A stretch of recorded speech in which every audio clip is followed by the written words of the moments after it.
Okay. Okay. Good. Good.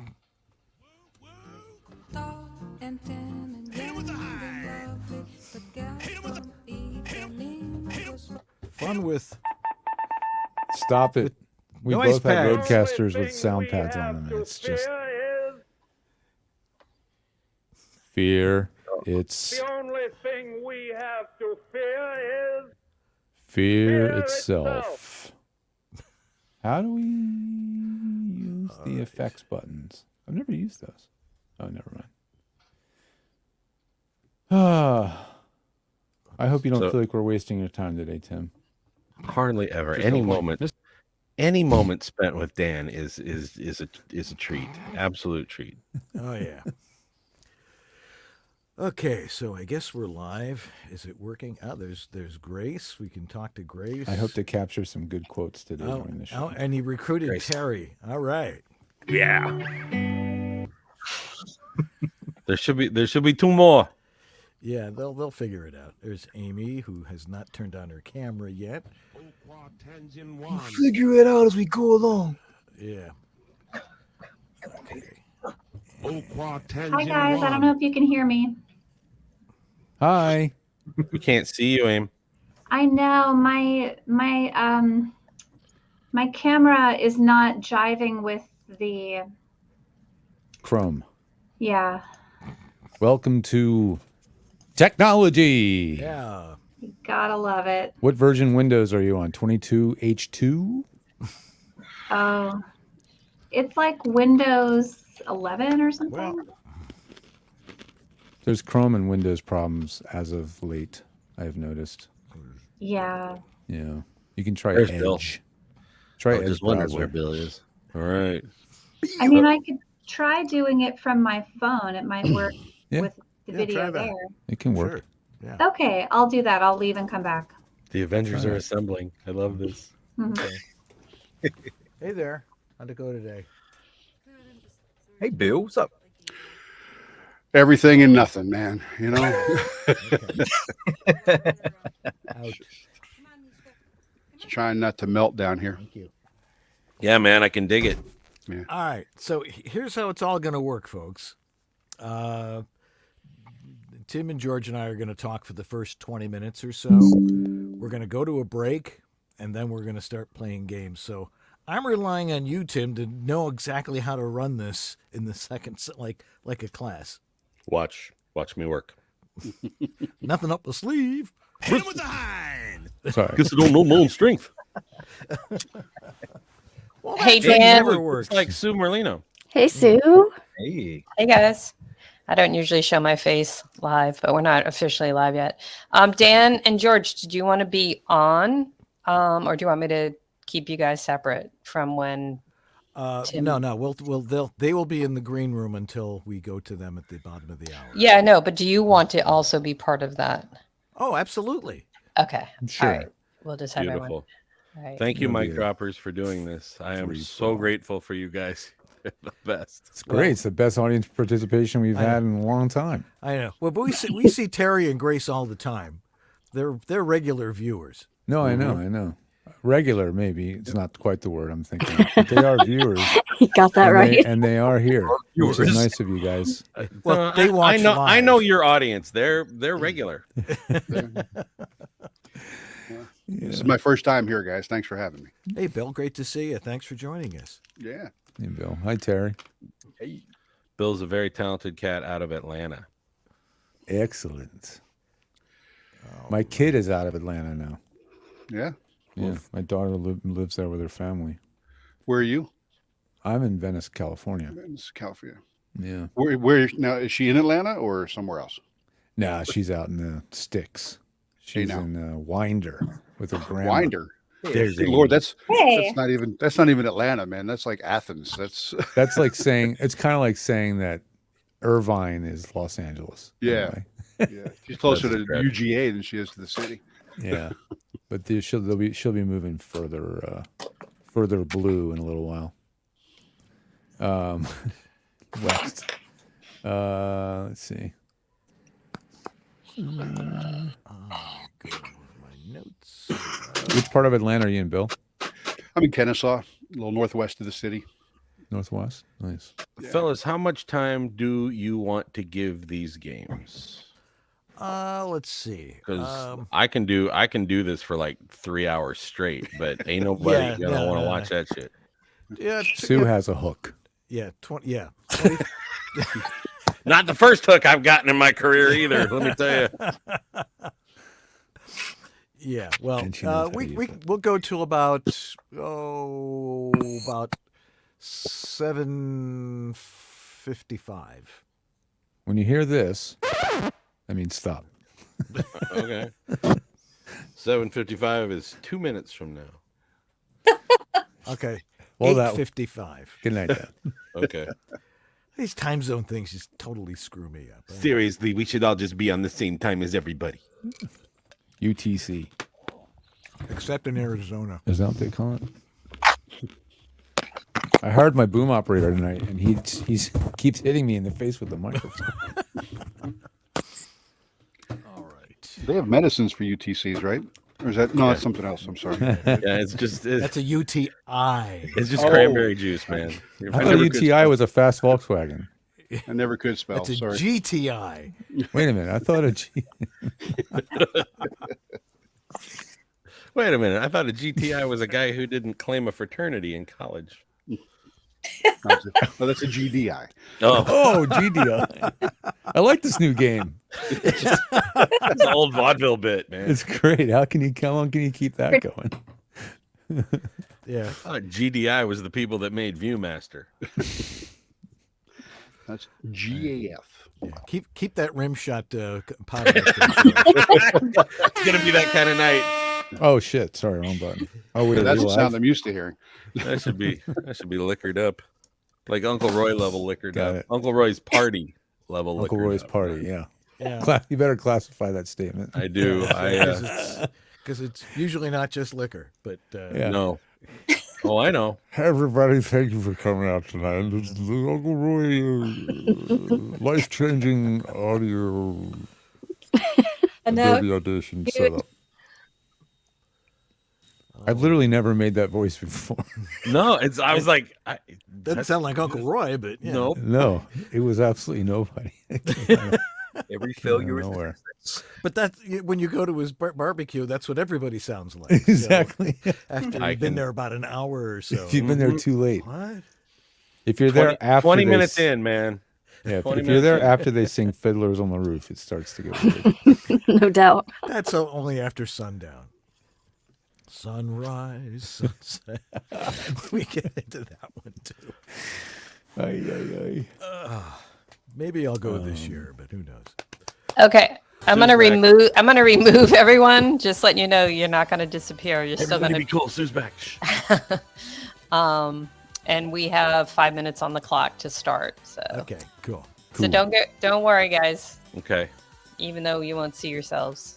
My people, mwah, I'm so grateful for all you guys. Yes, but you'll be able to see the show in real time, which is something everybody else gets 30 seconds later. This is the music to get everybody all excited.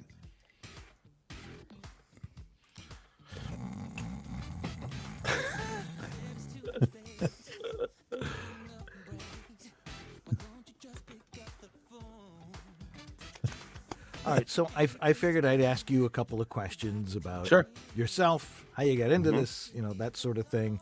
What else did I ask? Well, I'm not gonna, I'm not gonna tell you what questions there are. Okay. You're just gonna have to live with them. I'm a Pisces. I'm a St. Louis Cardinals fan. I've met all four monkeys. How many of them are still alive? One. They just No way. Really? Yeah. Because Nesmith died last year, Yep. and I remember. So Mickey Dolenz is the only one still He's the around. last one standing, man. Still on tour too.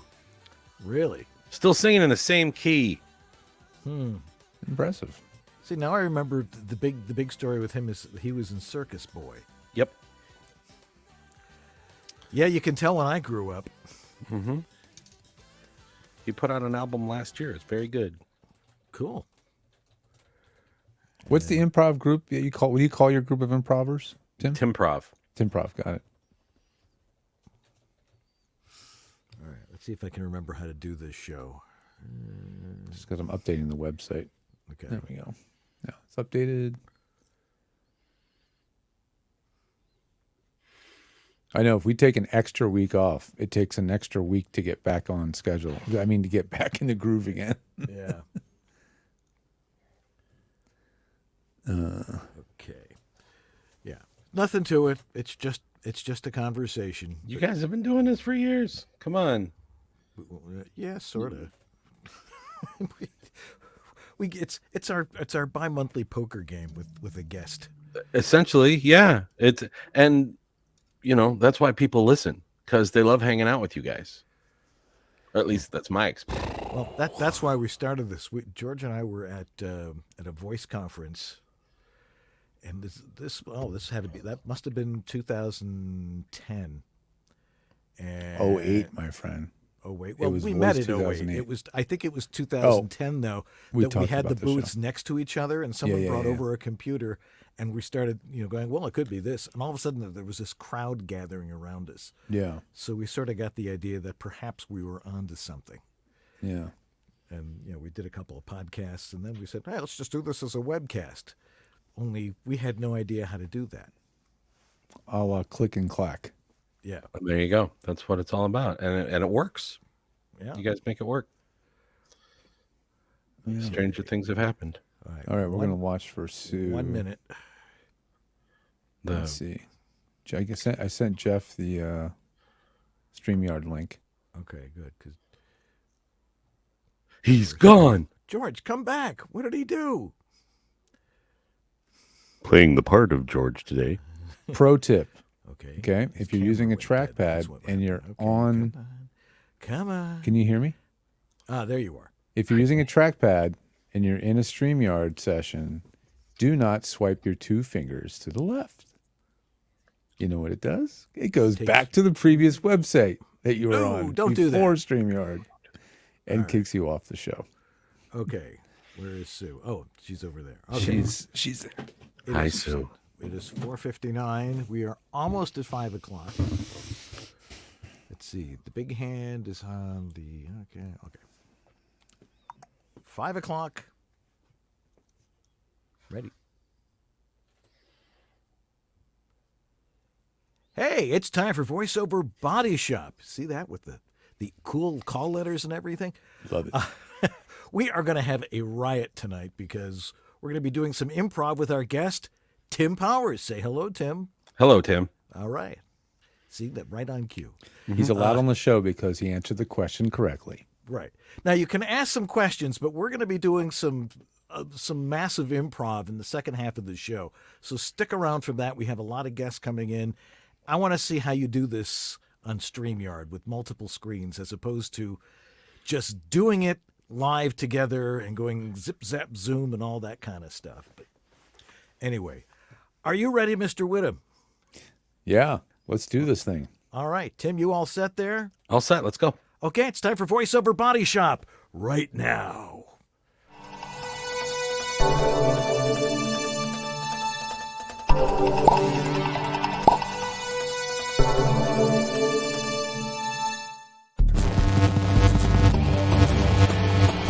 VoiceOver Body Shop is brought to you by VoiceOverEssentials.com, the home of Harlan Hogan's signature products.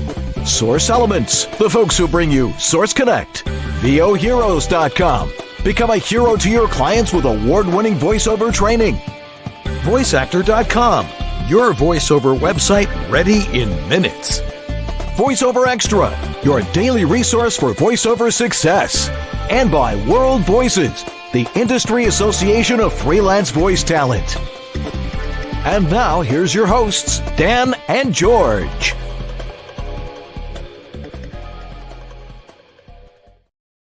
Well, hello there. If you haven't figured it out yet, I'm Dan Leonard, because it says so right there. And I'm George the Tech. And Whittam. this is VoiceOver. Body Shop. Or a VO. VS. Right.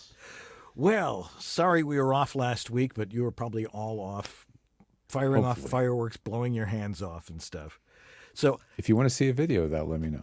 Yeah, well, I did have a cool video because Marcy and I were landing at LAX at approximately 9:45 Good on timing. Tuesday night, and it looked like LA was under attack. Just, you know, with Depending some on your decorating neighborhood, too. it was. Yeah, it was. It was and it freaking was- pandemonium. Yeah, I mean, from Lake Arrowhead all the way across the, from San Bernardino across the hills, down into the basin. Just boom, boom, boom, boom, boom, boom, boom, boom, boom. I think I posted that on Facebook, so if you want to see what that I guess if you're in the northeast, though, mostly you're watching drone shows, maybe. which I would be completely fine with, actually.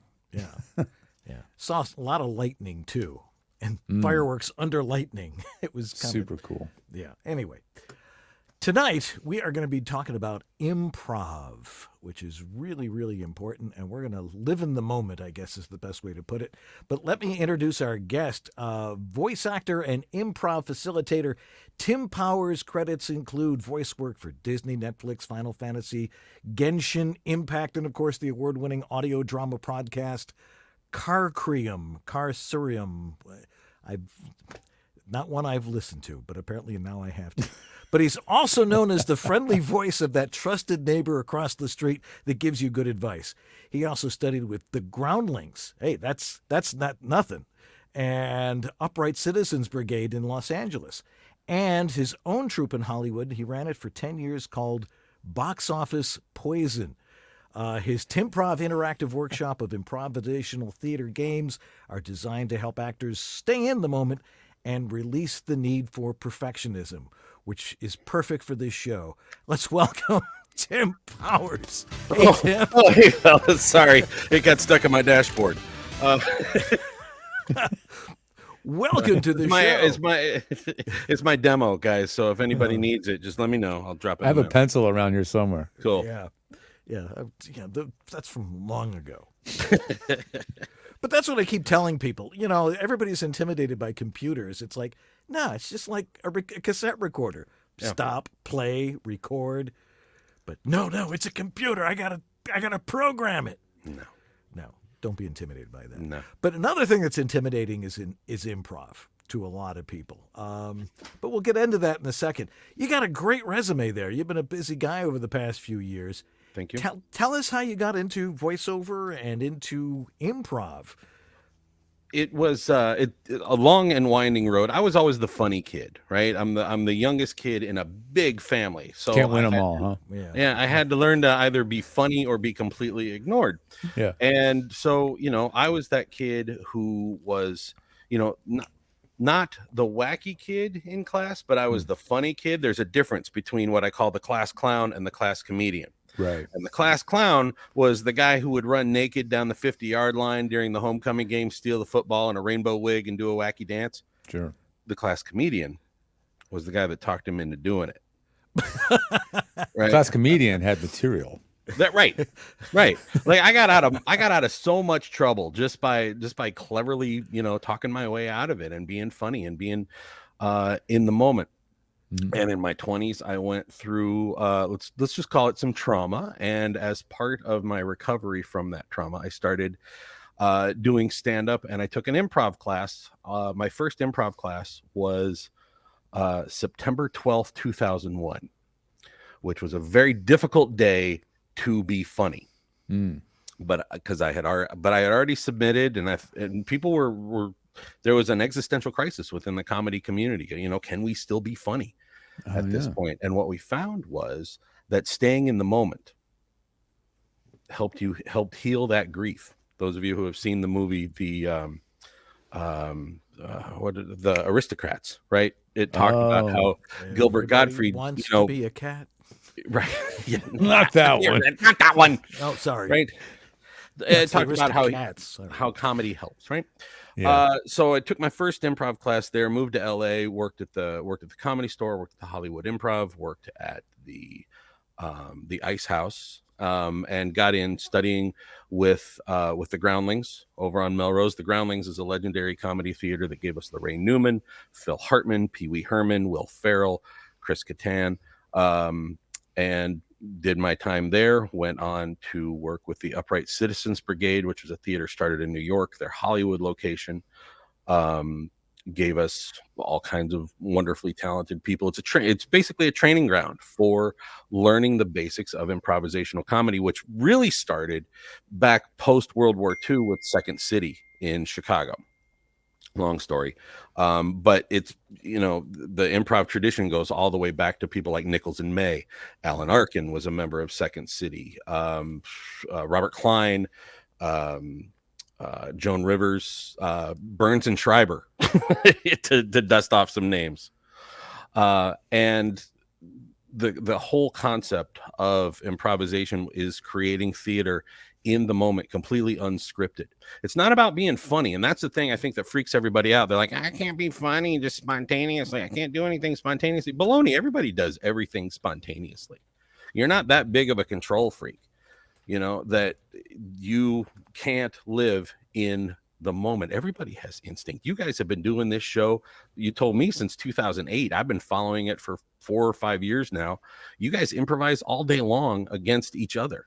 That's what you do. You live in the moment, like if you're driving home from work and the road is closed, you don't just sit there, wait for them to open the road. You improvise, you find another way around it.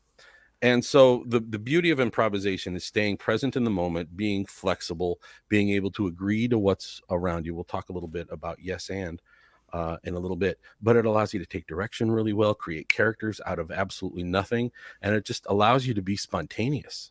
I work with a lot of new green voice actors, and a lot of them are like, I got to do it right. I got to do it right. How do I do this right? And there is no right. There's just the way you do it. Right. Well, we always hear of the importance of improv for voice talents. Everybody's like, when you want to start, everybody says, take some improv classes. Yeah. Why is that? Why do you think it's so important? For a number of reasons. First of all, this is the improv is a crash course in acting. So if you come into voiceover and you're not an actor, it is a great way to become an actor real fast. And you learn acting terminology. You learn, I learned how to be on stage on an improv theater. I wasn't a theater kid, I learned industry terminology, and I learned the importance of character. I learned the importance of choices. I learned the importance of making bold choices, because there's no safety net between you and the audience. If I'm on stage and the guy says, all right, you guys are two demons in hell arguing over what to watch on television, I don't have time to think about it. I've got to become a demon in hell arguing, or we're watching Leave It to Beaver, and that's the end of it. And it just allows you to create quickly. One of my old coaches used to say, if you really want to learn improv, make as many mistakes as fast as you can. Yeah, I can see that. Yeah. Why is it that so many people think that they're bad at it? Like you and I have talked, and I'm like, oh, I suck at this. And then you showed up and did it. I know, which is, well, because you gave proper instruction and proper lead to do it, and the right, what's the word I'm looking for?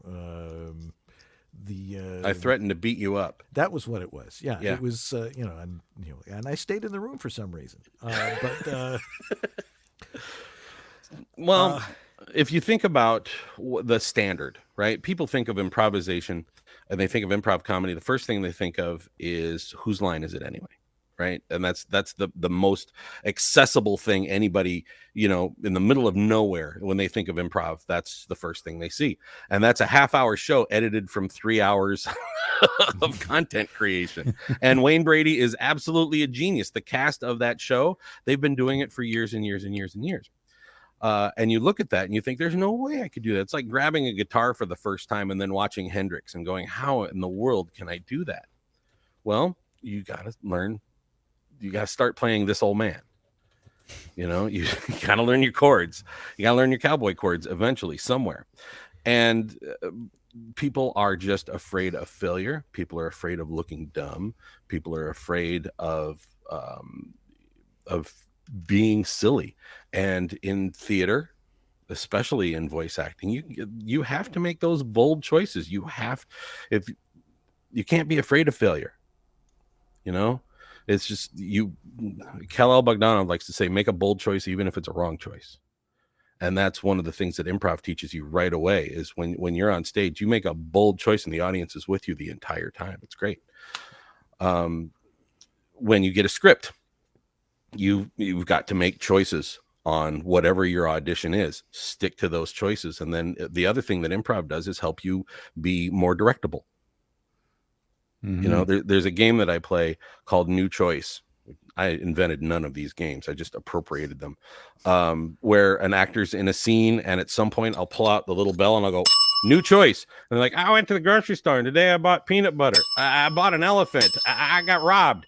You know, they had to make a new choice every time there's a new cling to the bell and pivot their reality of the scene. It's fascinating. And it's cool. wonderful to watch people's brains work, especially people who try to lock. You know, they try to find the perfect thing. And when you force them into just relying on their instinct, it's wonderful. Dan, I watched it happen with you. It was fantastic. You know? Well, I have to think about it, though. Sometimes as I get older, it's like watching Jeopardy. I know the answer, but I got to force it out somehow. Mm-hmm. And they're on to the 3 questions later. But so trying to think that fast is, for me, I thought was difficult until, if you give someone time to warm up to it, it's like, oh, I know what I'm going to do. But just off the cuff like that, as you were saying, it has a lot to do with trust in the other people you're working with. Entirely. That's the thing, right? The people that I started with doing improv 25 years ago are dear, intimate, close friends of mine. One was the officiant at my wedding. The other was the best man at my wedding. We, none of them were the bride at my wedding. I met her later. But the whole thing is really an exercise in trust. It's nobody's job in an improv troupe to be the star. A good improv troupe does not have a star. It's 5, 6 actors all supporting each other so that no matter what happens and no matter what weird choice Dan comes up with, Tim's got his back to justify that choice and create a reality around it. Once again, we're talking with Tim Powers, and we're going to be doing some improv in a little while. It's true. If you got a question, throw it in the chat room. I know Jeff Holman is trying to get the questions in there, and you can do it on Facebook or on YouTube Live or wherever else you're watching this. Send up a flare. We'll hopefully get the question. Send a cassette to George. There you go. And I know for a fact that he has a cassette player. So Who doesn't do? That's true. I probably have 3 or 4 around here. Got to listen to the old demo tapes somehow. That's right. So how do you overcome this fear that people have, about trying to do it, and perhaps the intimidation? Well, I got to say something funny. But as you were saying, that's not necessarily the case. It's not about being funny. The comedy that comes from improv is watching smart people figure out problems. So the most basic improv, the absolute basic improv game that I use to prove to people that they can improvise is called 8 Things. And I'm like, okay, Dan, name 8 James Bond movies. Okay. Dr. No, Russia with Love, Thunderball, Casino Royale. Right. Die Another Day or Yeah. something like that. You only live Sure. twice. What? You're not playing yet, George.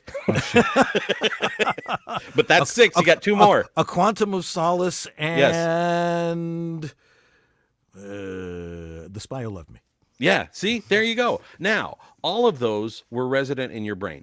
It took a minute. Somewhere, yeah. But you got them. Right. George, name 8 breakfast cereals.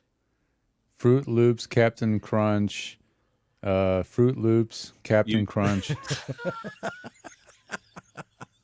Rice Krispies, shredded wheat, frosted mini wheats, grape nuts. Give me 2 Wow, more. we're going really deep now. Yeah, you are. Puffed wheat, Yeah. and last but not least, Silly Rabbit. Tricks are for kids. There you go. Right. They were all there.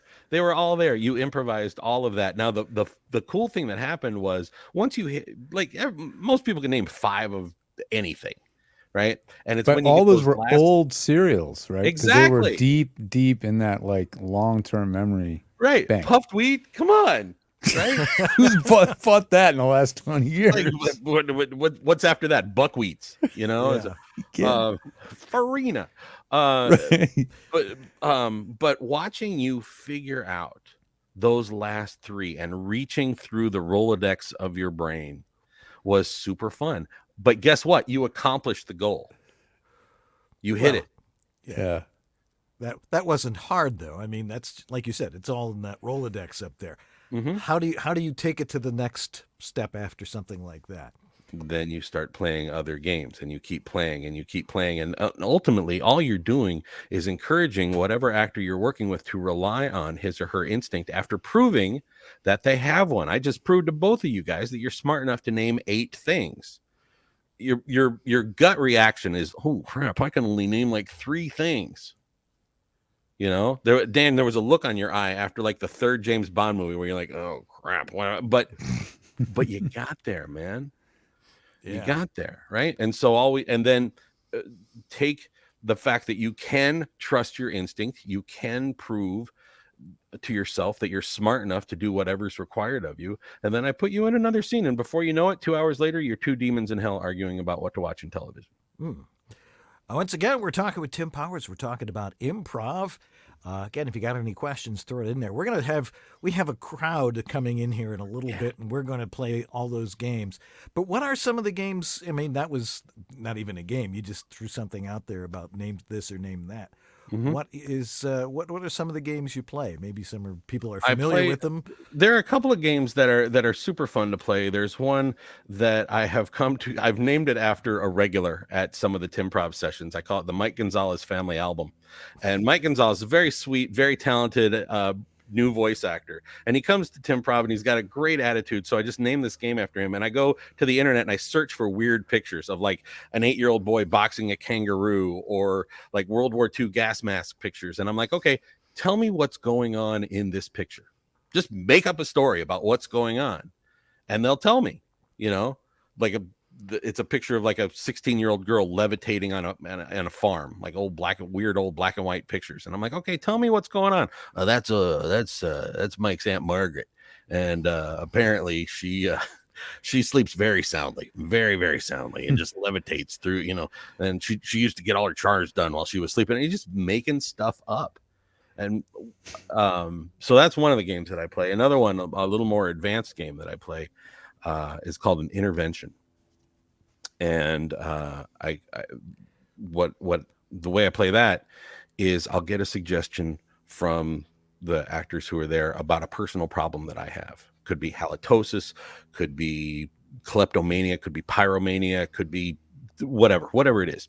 And then all the other actors in the that are play characters in my life. And we actually have an intervention where they tell me about how this thing is. Damn, this is your father. You know, your halitosis is horrible. I've had to repaint your bedroom every year, twice a year since you were 8 years old because you peel the paint.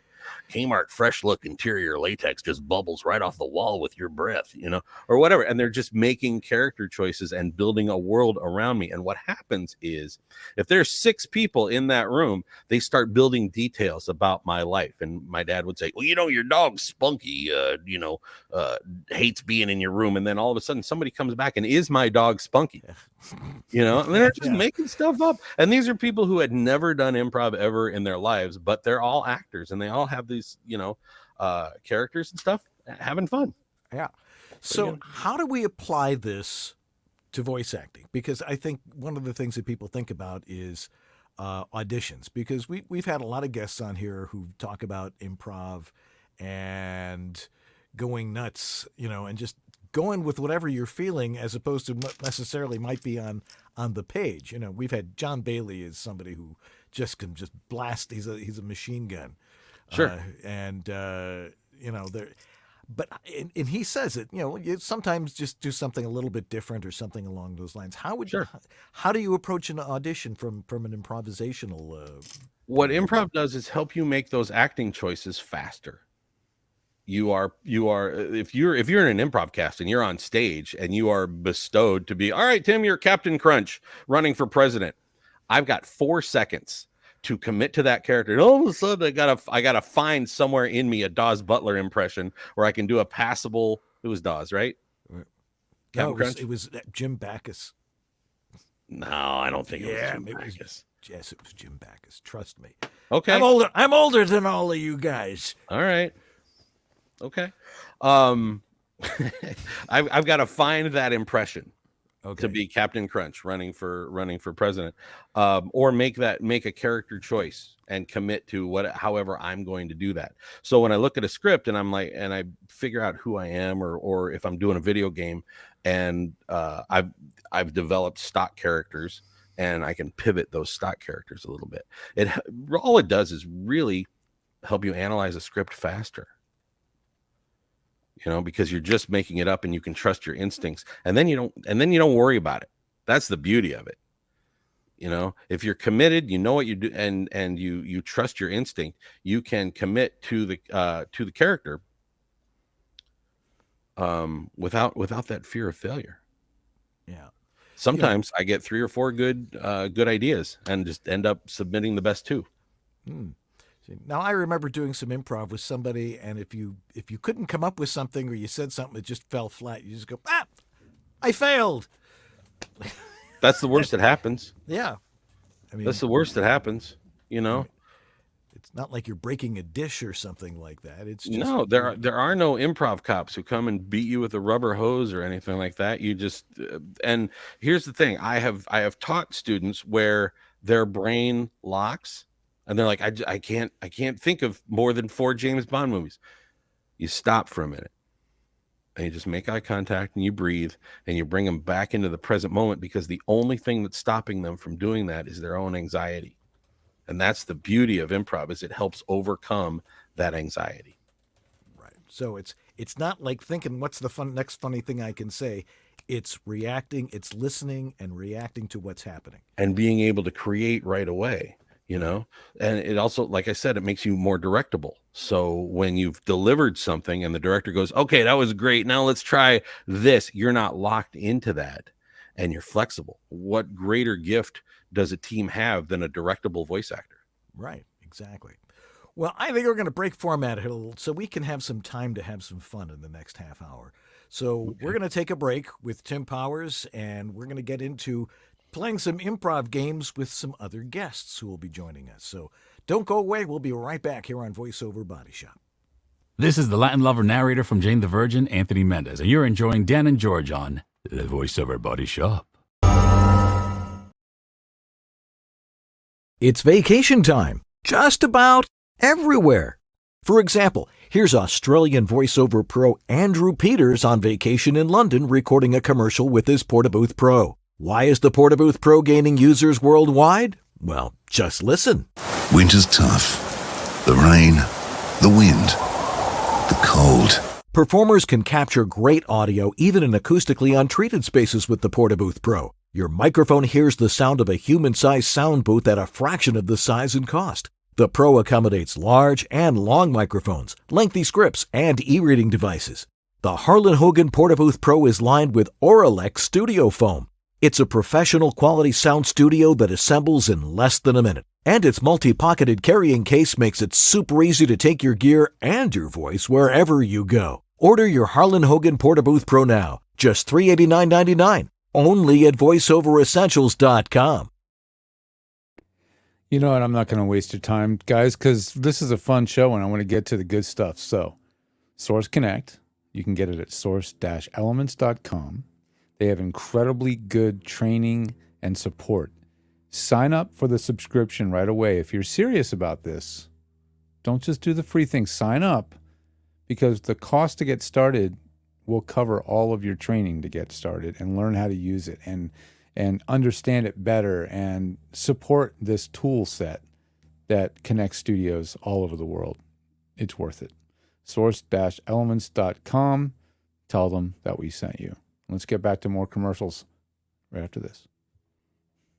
Is AI coming for your voiceover career? Is it going to take all of your jobs? Man, do we hear that question a lot. And there's a lot of people that are fearful that the answer to that is yes. Well, I've been working in performance and technology simultaneously throughout my career, beginning in the 70s. And I've seen the incursion of technology, both good and bad, and I want you to have the facts. So what I'm going to do is I'm going to put together a course, which I'm going to give away for free. I'm aiming for mid-August or so, talking about synthetic voices and what they mean to your future and your success. So it'll be at voheroes.com. I'll give you details as soon as we're ready to go. I'm David H. Lawrence the 17th. I thank you so much for watching and for listening to VOBS. And stand by. We'll get that course to you very soon. This is Bill Ratner, and you're enjoying VoiceOver Body Shop with Dan Leonard and George Whittam. VOBS.TV. And you didn't say a thing there, George. It's amazing. I was trying to react and do something on camera, but I was too busy typing. Okay, well, if you don't know you're about to be on cam, sometimes you're in the headlights. At least I still have my shirt on. I usually take it off during the break, but which is always interesting to watch. I was looking forward to it. Yeah. Anyway, our guest is Tim Powers, and we're talking about improv, and now we're gonna do some improv. Yeah. And we have a bunch of guests that we are now inviting in. So, Sue, if you would bring all those people in, and a couple of familiar faces and names. We've got Terry Briscoe, who's here's a story. Wait, there's one missing. Oh, who's missing? Come on, Sue, get in there.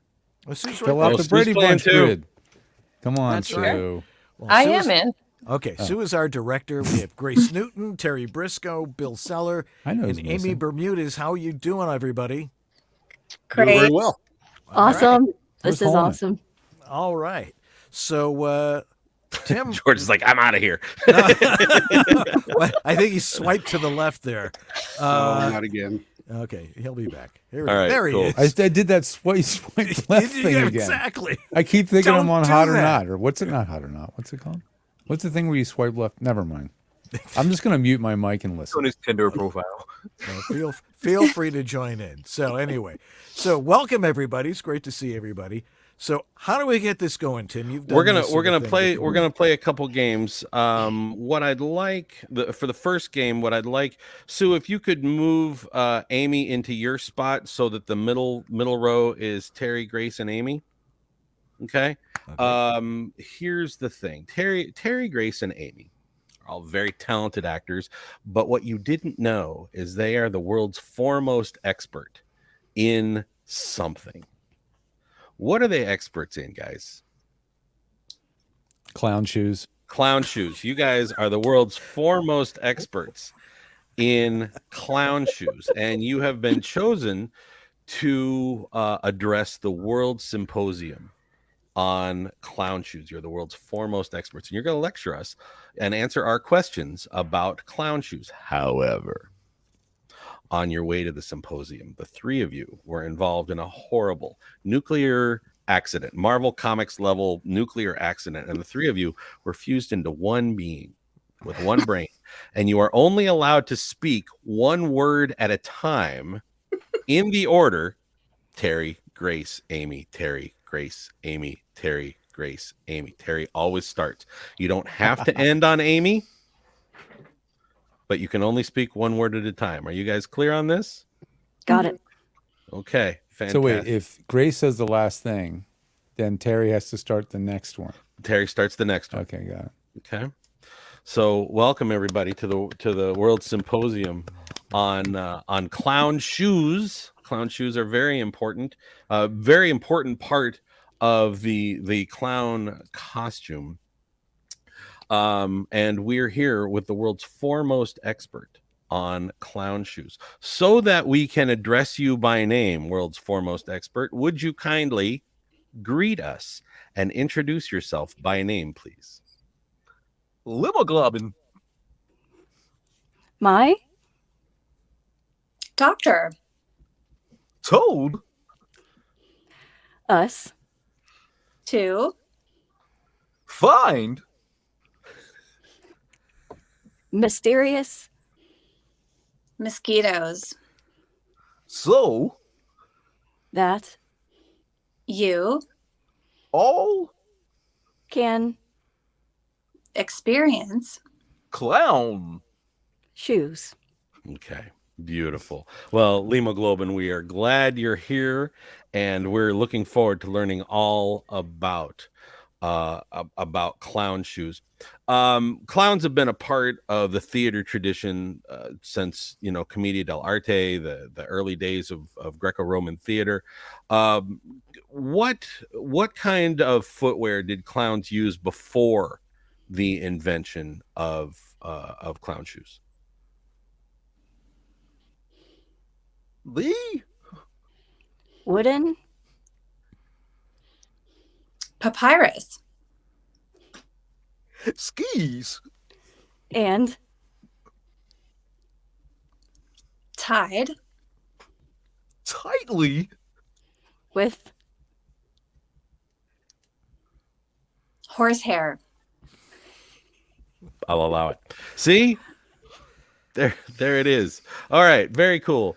Tell me the story of the origin of the clown shoe. Who was the clown? Why did they need shoes? What happened? Horace. Galloped. Roughly. Toward The Feet. and stumbled. Clumsily. sharded.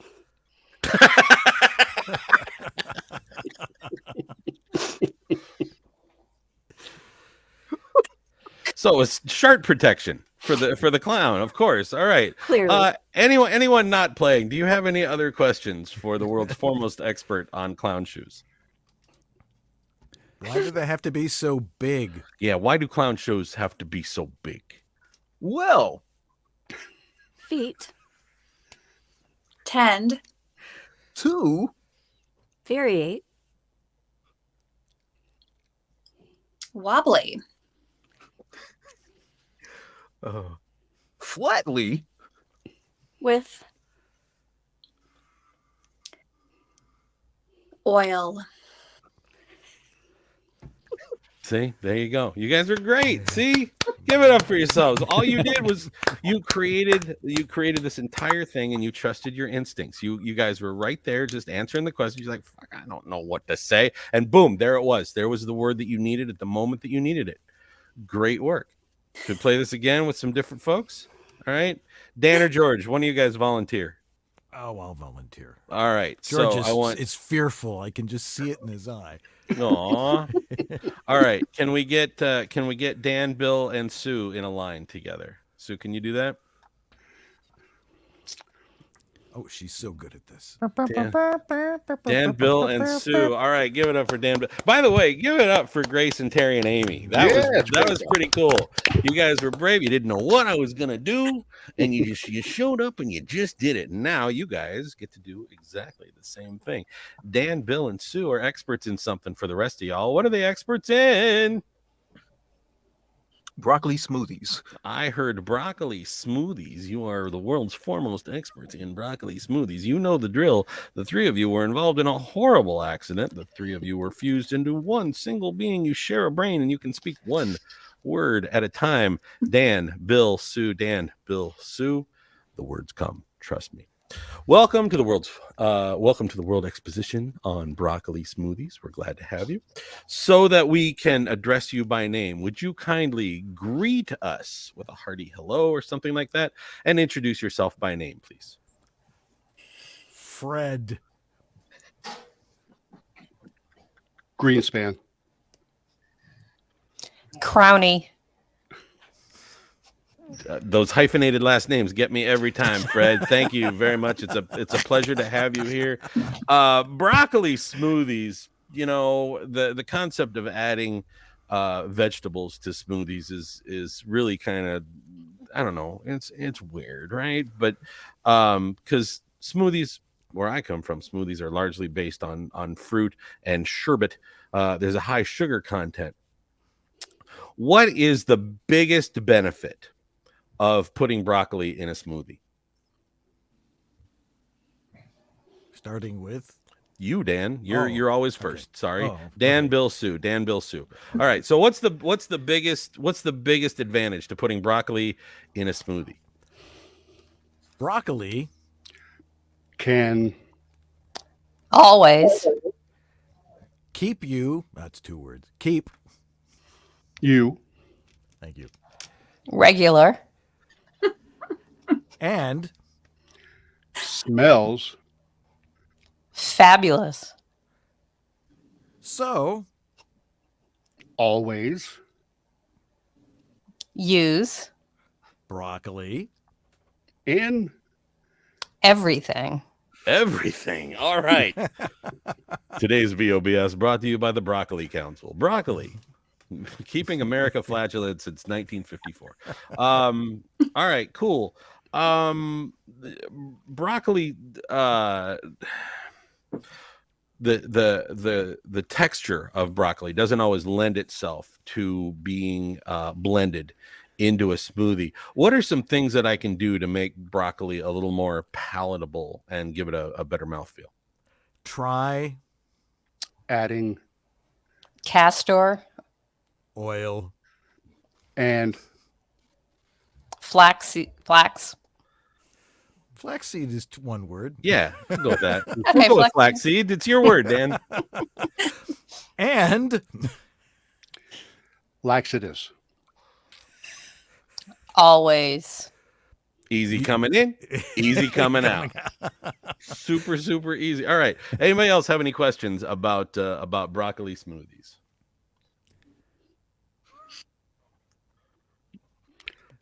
How long will it be? Let's see. Here's what I want to know. Here's what I want to know about broccoli smoothies. Tell me about the recent failed attempt to add a broccoli smoothie to the McDonald's menu. at McDonald's Somebody. put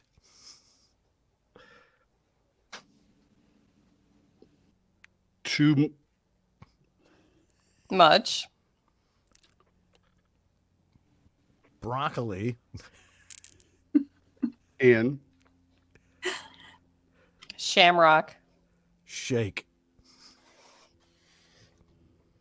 Yeah, see? Yeah. They went from minty to whatever they are now to broccoli, and somebody that's why the ice cream machine is always broken. It's broccoli's fault, damn it. People All right, started great dying work, just you like guys. that. Okay, so did you see what happened? You guys started throwing out words that were compounded, or you were able to follow the concept and bring in a word right after, knowing instinctively what the word was going to be. When Bill said to and Sue came with much, that's relying on your instinct and justifying the reality of what's there. None of you tried to be funny. You were just all present in there. And Dan figured out the hack of the game, which is when you don't know what to say, throw in a conjunction. And then kick it to Bill. That's the hack to this game, right? Yeah. But there you were. That only fit because it had to create the progression. But it works every single time. And, but, or, nor, and all the conjunctions work beautifully. There it is. Well, nice. Conjunction, junction. Nice What's work. your function? All right. Let's see. All right. Here's what we're going to do next is you guys are going to tell me a story. Okay. Dan, where's a cool place that you went on vacation at some point other than Buffalo, New York? Morocco. Morocco. Beautiful. All right. You guys are going to tell me a story. Grace, Bill, Terry, Amy, you guys are going to tell me a story about what happened in Morocco. Sue, do you want to play too? Sure. Okay, cool. So one of you is going to start telling me the story, and at some point I'm going to stop you and tell you that your internet sucks. Okay. Sue, can you actually, Sue, I don't want you to play. I want you to handle the mute button. So at some point, I'm going to put a message to you in the private chat window to mute whoever is speaking. Can you do that? Yep. Okay. And at that point, I'm going to say, hey, George, your internet sucks. Bill, pick it up from here. And then Bill will pick up the story from exactly where that, from exactly that point. Does that make sense? So this is a game you play. if we were in stage, I would just point at you and you would tell that part of the story until I stopped and pointed at somebody else. But since we don't have that, the game has been reconfigured for Zoom. And now I can say, Grace, your internet sucks. Bill, pick it up from here. And then he does, because Bill's good like that. So this is the story about what happened in Morocco. Grace, can you tell me about like what happened? What's the deal? Everybody's talking about Morocco. Well, my understanding is, well, according to TMZ, that is, well, Dan and Marcy were on vacation just having a wonderful time. Mhm. And all of a sudden, Matthew McConaughey comes out of nowhere. Weirdest part about it is he had his shirt on. And he was buying up all the Moroccos because he had run out of them. And I couldn't even believe what I was seeing. I didn't even know he knew where Morocco was. I just didn't. I was so surprised. And it ruined Dan and Marcy's vacation. And he was just going crazy. And he took the Moroccos right out of the Moroccans' hands and Dan and Marcy's hands. And it was very upsetting. I think he needs Jesus. That's what he needs. Yeah. Mhm. Stop playing those Moroccos. Keep going, Grace. Your internet is just fine, Grace. Keep going. Well, TMZ, they just couldn't believe it. That lawyer guy and the guy with the hair, they were just going back and forth. They didn't. Oh, Grace. Oh, Grace. It Oh, actually your broke. internet sucks. Briscoe, pick it up from here, buddy. So they took it from his hands, and then the authorities got control of the situation at hand. So they said to him, you cannot take these Moroccans from these Moroccans. You just can't do it. Okay? What you can do is you can go down the street and you can buy yourself a fez. Dan let me show you where to get the fez. Now, I've seen the fez. Let me show you where to get it. Okay. Now, everybody, let me explain something to you. I'm gonna tell you what else. While TMZ was there, they saw mermaids. They saw what? They saw, we'll never know because Briscoe's internet sucks. They see what? Amy, pick it up from here. Damn. A merman? I can't believe that somebody saw a merman in Morocco. But I'm sure that merman must have been wearing a very sexy fez to go along with his very sexy scales. But it definitely was not Matthew McConaughey because he got ran out of town because he took Dan and maracas. I didn't even know they had maracas in Morocco. I thought it was all about fezzes. I thought it was all about Jason Bourne, getting away from the assets, hopping from roof to roof. That's what I thought it was all about. But, mermen, Jason Bourne, Matthew McConaughey. I mean, for me, Morocco is all about. Oh, Amy, seriously. Now, I know where you live. I know you've got good internet, but you need to get off America Online because your internet sucks. Bill, pick it up from here. So I saw the same thing, really. It was, first of all, I don't know what I was doing in Morocco. I bought a train ticket for Macon. I don't know what the frick happened, but I wound up in Morocco. Next thing you know, there is Matthew McConaughey, but he didn't get kicked out because of the Moroccos. Turns out he and Woody Allen were sharing a tent. Not Woody Allen. Who's the other guy from Cheers? Woody Harrelson. He and Woody Harrelson. Here's the thing. And what happened was they were in that tent and they opened the tent and the smoke comes pouring out. Next thing you know, you got wacky camels everywhere, people just floating around in the streets of Morocco. And the police finally said, you know what, that's enough. And because there's Harrelson naked and everything but a fez. He's just wearing a fez and he's dancing around the streets of Morocco. And, McConaughey's banging on his maracas. Well, not Harrelson's maracas, because that'd be painful as hell. You know what I'm saying? But just naked guys running around the streets. And that's pretty much how the two of them got kicked out of Morocco. Yeah, see, there you go. And there's your story. There's your story That's about what I saw. Morocco. Hey, Beautiful. Nice work. See, everybody was paying attention to the details, little details that other people leave. And playing games like that will help you find those little details in the script that give you an idea of what your character is. You start looking for keywords. You start looking for things that are out of the ordinary and help define your character. Every one of you guys just rocked it. Nice work, everybody. I love Grace's character when she tells me I need Jesus. That's just one of my favorite Grace characters. Yeah. So, Tim, yes. we have a couple questions here. Okay. One from Catherine J. Jarvie. Do you have any tips for dealing with post-decision regret? You know, that feeling in the pit of your stomach where you go, why the heck did I say that of all things? You know, it's funny. One of my old coaches, I don't know if you ever met Lori Tritel, and she was the voice of Playboy Television, and she passed a few years ago. She was a great coach. She used to say the best audition you ever do is the one you do in the car on the way home. You know? Yeah. So your regret after post choice, send it and forget it, man. You got no control over it once you hit the send button, and just release it into the universe. You know, if you have a better choice, remember it for next time. That's really it. Yeah. All right, let's bring everybody back in, but we got to bring Jeff in too. So Okay. Jeff Holman, who's also a professional actor. Hi, Jeff. Unmute Jeff. yourself. Hey, There we Jeff. go. Unmute Jeff. We got time for one more game? Oh, we sure do. Boom. There Okay. we go. All right. Cool. Okay. Well, let's play one more game. All of you actors, every single one of you, Dan, George, Sue, everybody, you have cool stuff within arm's reach of you. Grab something, whatever it is. Grab something within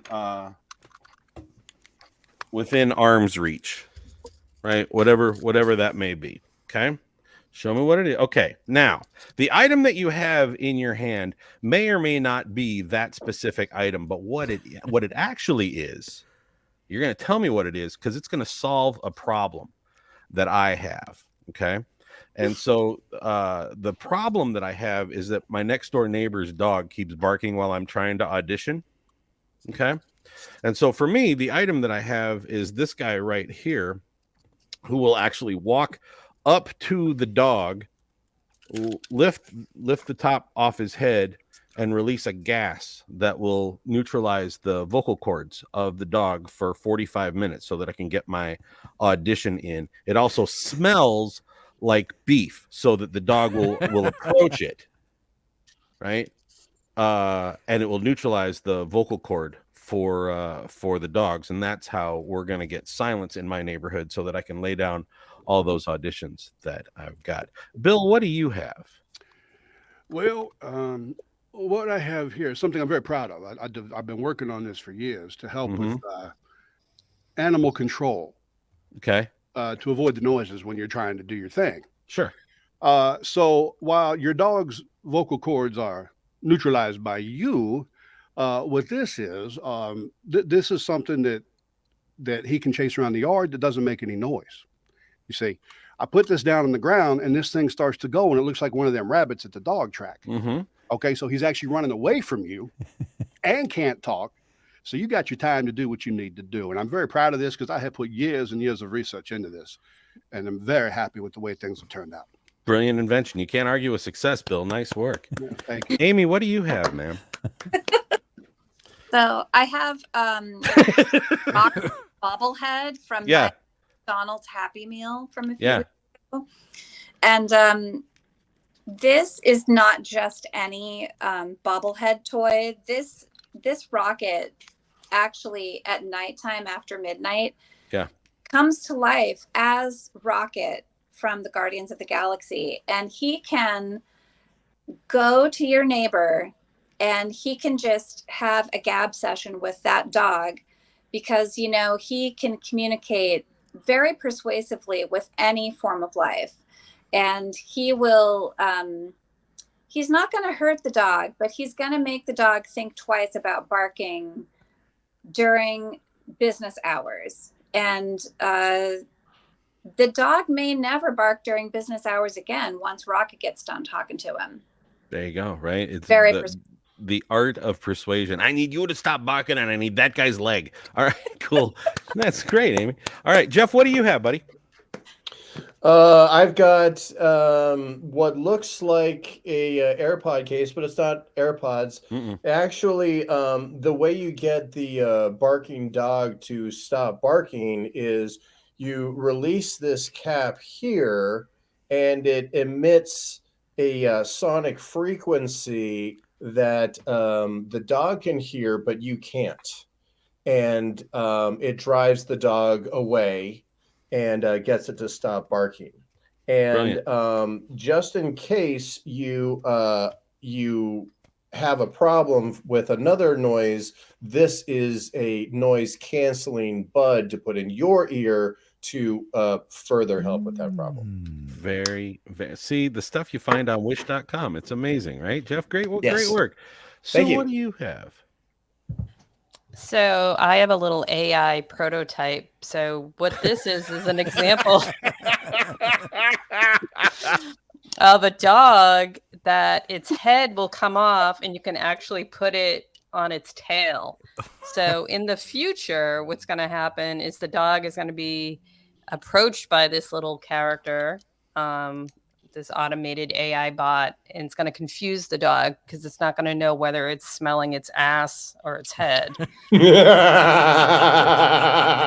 dog's just going to run away. So that's that. There you go. Nice. Stay tuned. Nice. Grace, what do you have, dear? I have what appears to be just a regular stuffed animal, but it is anything but. Yeah. It has bionic fibers on the inside of it, and it also is filled with a powdery substance, kind of like catnip, but for dogs, it's called dog nip. And the dog is attracted to chew it up, therefore keeping its mouth full, and it won't need to bark if its mouth is full. But it's so tiny, you would think, oh, he'll be done with it in 5 minutes and then go continue barking. But no, it has the microbionic fibers, and so it's basically indestructible. 1999, GraceNewtonVO.com. Grace asks for the clothes. Nice work. All right. There it is. Microbionic. I love that. Terry, what do you got, buddy? Well, what we have here is the world's first retractable clown shoe. You know the problem with clown shoes is that they're so large that you find them very hard to pack. So what we've done is we've contracted 2 very large clown shoes into this tiny little figure. And what else can help you with is if you have a dog that you need to get away from your booth, you take it, you separate it into the 2 clown shoes, and you clap it at the dog and they run away. There you go. Right? Great work. George, what do you have, sir? What I got here is a lump of amber. Okay. What I've got trapped in this lump of amber is everything from my past that I can't stand no more.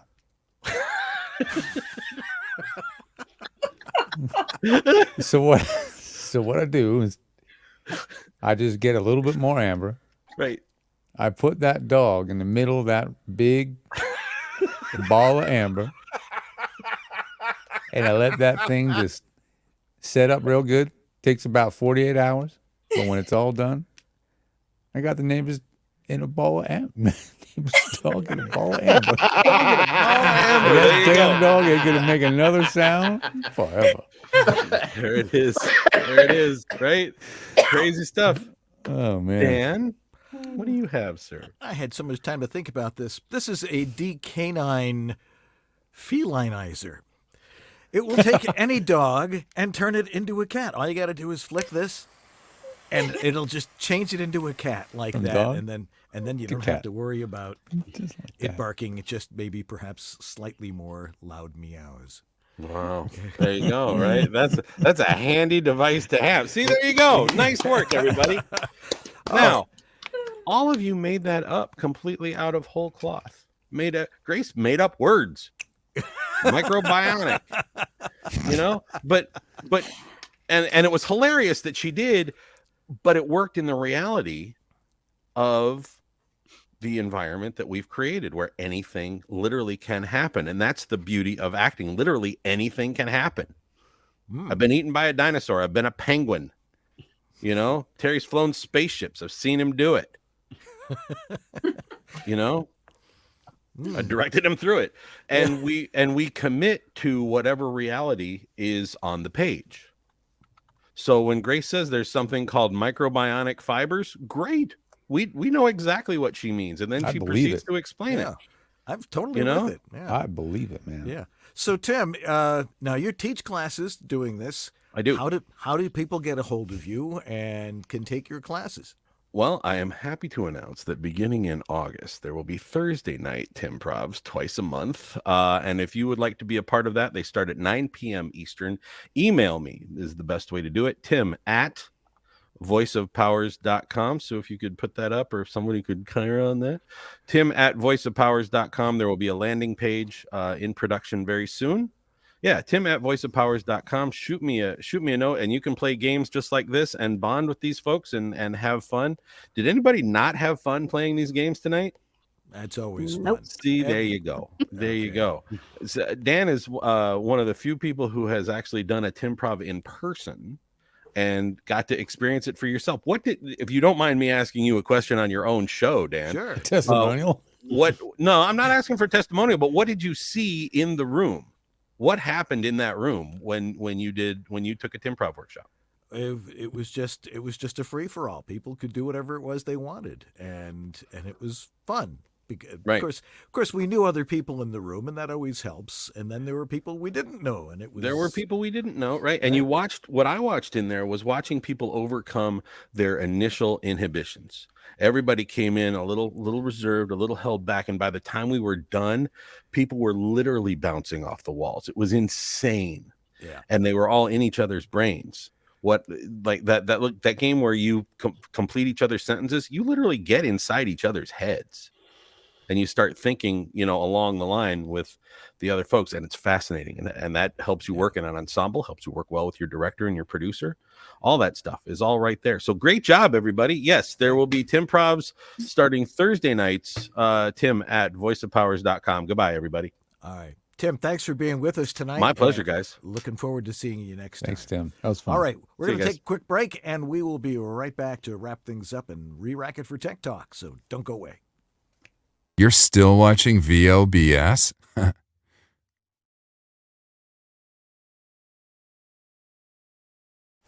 Your dynamic voiceover career requires extra resources to keep moving ahead.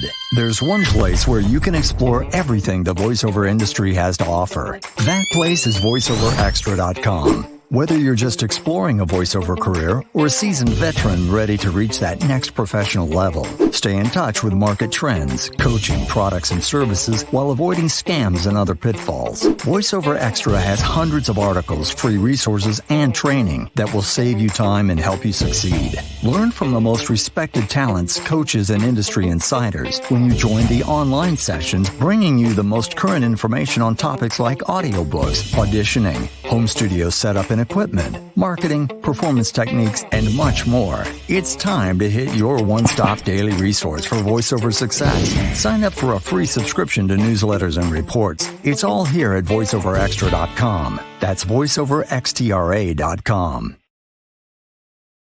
All right, a lot of our viewers are brand new to voiceover. They're trying to learn all the tricks of the trade and making sure, one, that they sound good and learning proper performance techniques and all those sorts of things.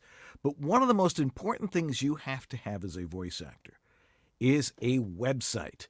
And something, your website shouldn't be a pain in the ass. So my good friend Joe Davis over at voiceactor.com has templated websites. You can start for free. Go over to voiceactor.com. Check it out. They've got templated things. You can change the colors, change the pictures. You can change all sorts of stuff to make it look the way you want. And you can do it and get yourself online for free initially in about 10 to 15 minutes, if you're good at following menus and stuff. But the instructions are really clear. So go over to voiceactor.com and get your own website now, as opposed to waiting 6 months while some webmaster says, that's $25 for a comma here. Anyway, voiceactor.com. Go there now and get your website. We are the World Voices Organization, also known as WOVO. We're the not-for-profit industry association of freelance voice talent. Voiceover is a complex entrepreneurial business. WOVO is there to promote the professional nature of voice work to the public, to those already established in their voiceover practice, and to those who want to pursue voiceover as a career. Membership benefits include a supportive and creative community, a profile and demos on voiceover.biz, our searchable directory of vetted professional voice talent, our exclusive demo player for your personal website, our mentoring program, business resources, and our video library, our annual WOVOCon conference, a fun and educational weekend with other members with the chance to learn and network, webinars and great speakers, and weekly social chats with other members around the world. If your world is voiceover, make WOVO part of it. World Voices Organization. We speak for those who speak for a living. Yeah, hi, this is Carlos Alazraki, the voice of Rocco, and you're watching Voiceover Body Shop. And we're back. And our thanks again to Tim Powers for a very entertaining hour. Indeed it was. Improv is, it's not as hard as it looks. And if you got the prompts, that's the word I was looking for. Proper prompts. That'll get you there. Anyway, we're gonna be signing off here in just a minute and re-racking it for Tech Talk, which we ad-lib every other week. There's no script. Somehow we come up with the show. All improv, all made up information. No, without a net. And so stay tuned for that. Who are our donors of the week? Well, why don't we take a look? We've got Greg Cooper. Grace Newton. Hey, Grace, he was just with us. Christopher Epperson. Robert Leadham. Stephen Chandler.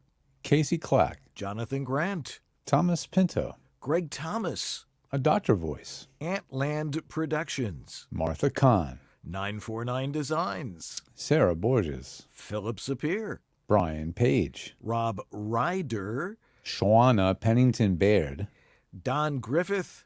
Trey Mosley. Diana Birdsall. Maria Mackis. And Sandra Manwiller. Thank you all. You can donate to the show by going to our webpage, VOBS.tv, and click donate now. You can give us $1 a month. You can give us $10 a month. You can give us $100 a month, or you can give us $100 a year, or And by the way, little known fact, those names that you just heard are all the most successful voice actors in the business. Right. Because we read their names every week. Every week, and people know who they are. Our thanks to our sponsors, Harlan Hogan's Voiceover Essentials. VoiceOver Extra. Source Elements. VOHeroes.com. VoiceActor.com. And WorldVoices.org, the Industry Association of Freelance Voice Talent. All right. Running a little long in this hour, but what are you going to do? It was worth it. As one frog said to another, time sure is fun when you're having flies. Anyways, stay tuned for Tech Talk. Get your questions in now. But look, we're trying to bring you everything you could possibly have to make sure that your voiceover career is doing right, whether it's performance or tech or whatever. But it comes down to one thing as far as George and I are concerned. If it sounds good, it is good. I'm Dan Leonard. And I'm George Whittam. And this is Voiceover Body Shop, or VOBS. Stay tuned for Tech Talk. Don't go nowheres.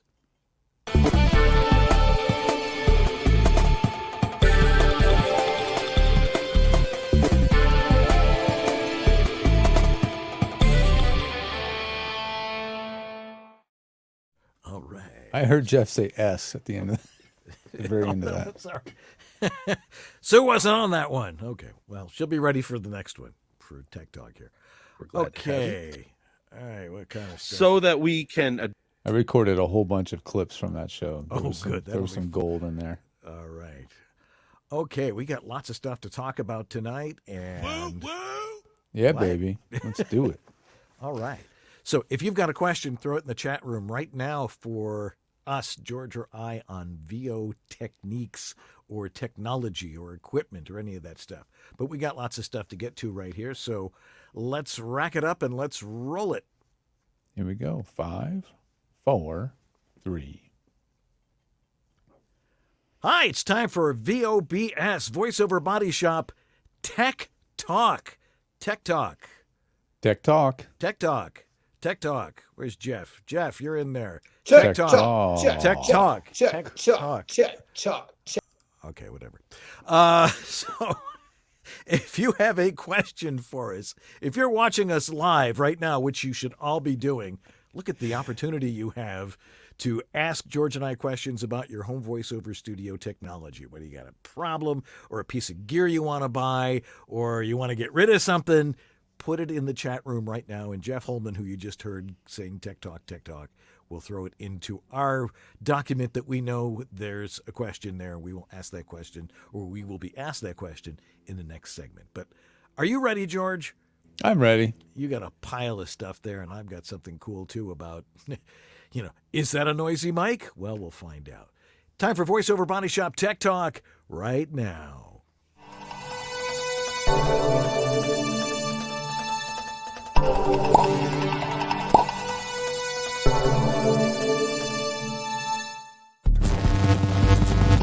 VoiceOver Body Shop Tech Talk is brought to you by VoiceOverEssentials.com, the home of Harlan Hogan's signature products.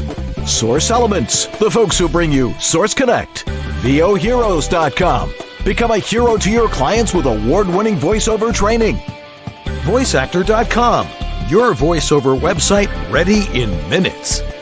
VoiceOver Extra, your daily resource for voiceover success. And by World Voices, the Industry Association of Freelance Voice Talent. And now, here's your hosts, Dan and George.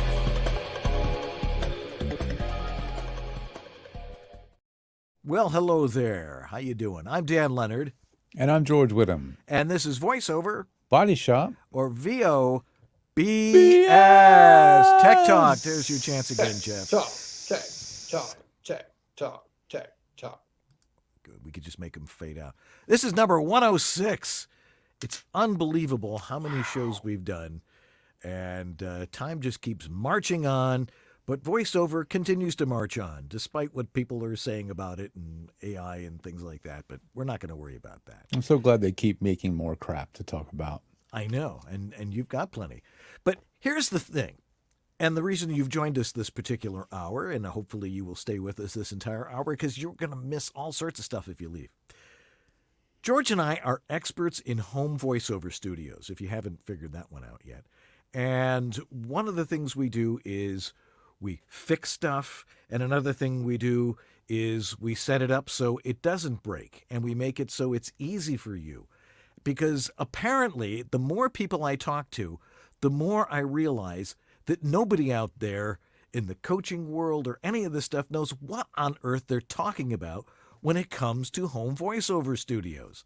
But the thing is every voice is different and every room is different. And George and I understand that, and that's what we work with. Finding out what's going to work with you in your lifestyle, in your place of residence. Is it going to interfere with other things going on? Is it going to be quiet enough? There's all these things, but you have to know what they are. And fortunately, George and I do. And you can work with us personally. We'll talk to you one-on-one. Sometimes we can actually come to your house if you're here in Southern California. George, you go all over the place, and you're always asking people, hey, I'm going to be in town. Can I drop it down to your house? And people let you do that. And if they want to do that, or if they just want to talk to you any place, where would they go? Yeah, you'd head over to georgethe.tech. That's where you'll find me and really actually a bunch of people, because George the Tech is performer-friendly techs. So we have numerous folks to help you with different styles of software and types of technical issues. And we're available almost around the clock because we've got people in different countries. We have people in different time zones. We have folks available that made themselves available by phone, which, is getting more increasingly rare to reach somebody on the phone when you call. So there's a lot of ways we can help you. So head over there to georgethe.tech. Tech, and don't forget to use the coupon code that I announce at the end of every VOBS to get your discount. You got to stay to the end to get that. You know, That's right. Unless you're watching the replay and just go fast forward to it. Exactly. And then Dan is on the internet doing tech stuff and other things over at homevoiceoverstudio.com. Yes, I was so lucky to grab that particular URL, and no one's ever going to have it again. You know, what I do is I like working with beginners and people who I think have a lot of potential and just perhaps don't know how to record. And so if you go over to my website and you can contact me there, one of the things that I have is, and the more I think about it, the more bad taste this is, which to me means who cares, is my specimen collection cup, where you can drop your MP3 of your audio, follow the instructions thoroughly, and for $25, I will analyze your audio.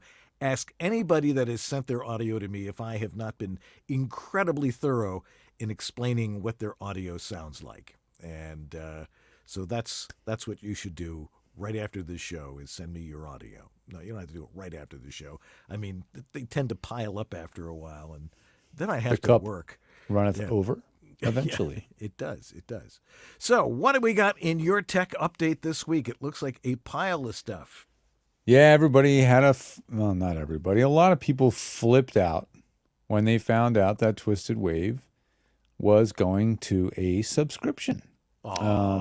So, yes, a lot of people were upset. Well, okay, let's just be straight. Twisted Wave has been absolutely, completely, 100% a buyout license one time, and you buy it once, you own it for life, right? And it's been that way for a really, really long time. Incredibly generous.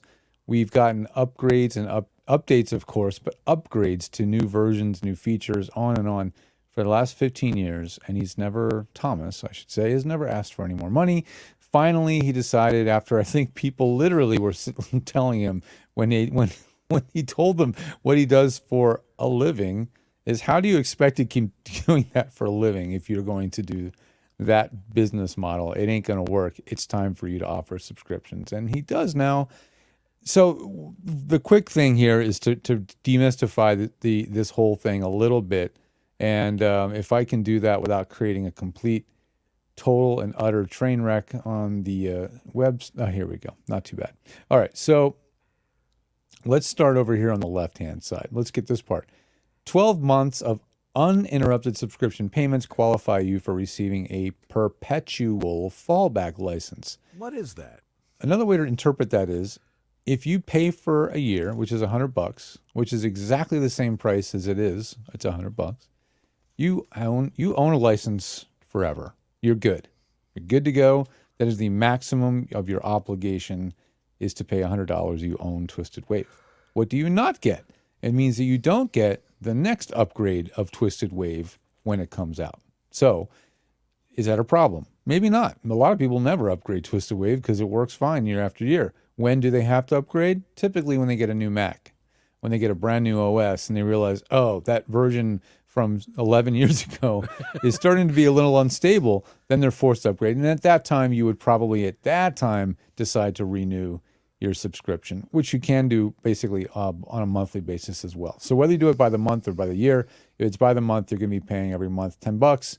By the year, $100. So by the year, you're saving 2 months worth, right, of the subscription. Another thing is, if you've already been using the product, he's going to give you a little discount as a thanks for getting started. So if you've had an existing license already, you're going to get some discounts, right? So if you've had it for a long time, you're going to get 40% off on your third year and onward subscription, right?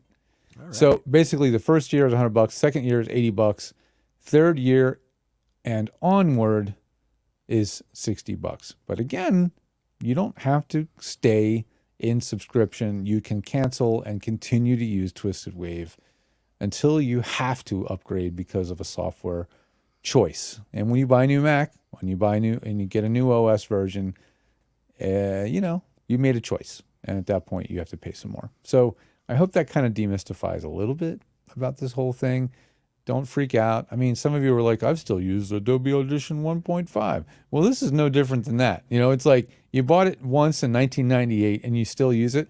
Well, if you have a loader that's compatible with that version, you can use it for the rest of your life and never pay another dime.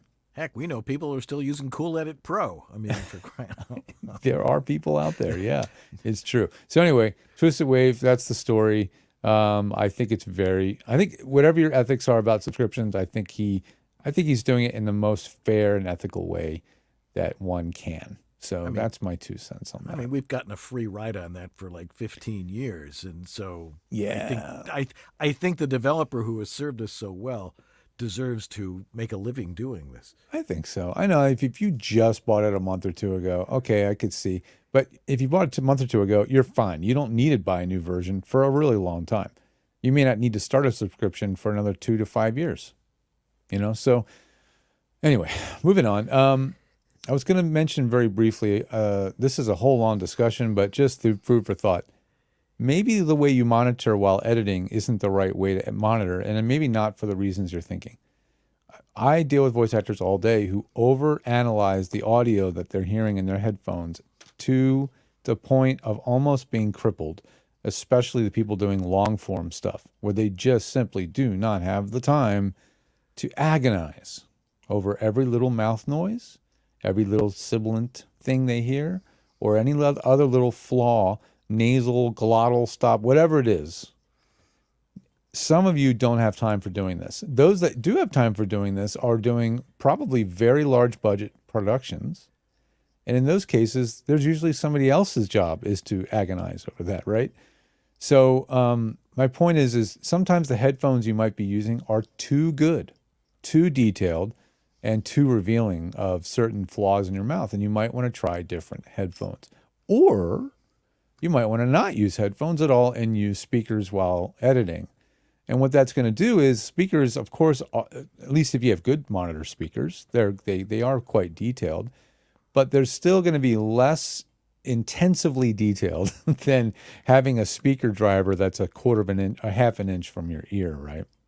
So it may help you move along a little more quickly to downgrade or at least have monitoring that is less insanely detailed sounding than headphones. Just food for thought, something to try and see how it works on your next big long project. That I'm hearing people spending 6, 8, 10 to 1 hour ratios on audiobooks from time to time because they're editing out every flaw, and that's because they hear them all, and you get obsessed with them.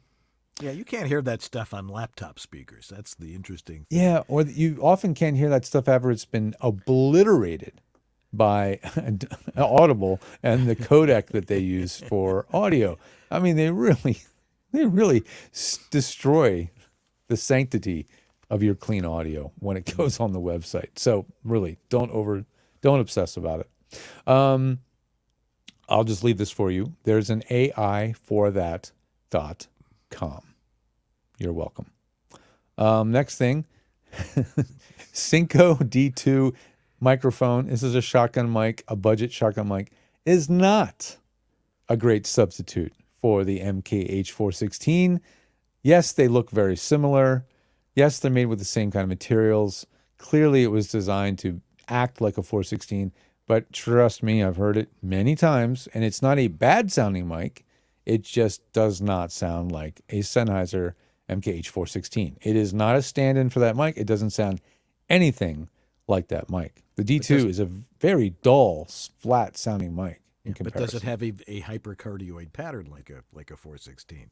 It's designed to have one. You know, it has that same line array, whatever they call that. Not a line array. Interference tube, whatever it's called when a shotgun mic has holes down the side, the thing right? on the side there, yeah. Yeah, it's got that. And by design, it's hypercardioid.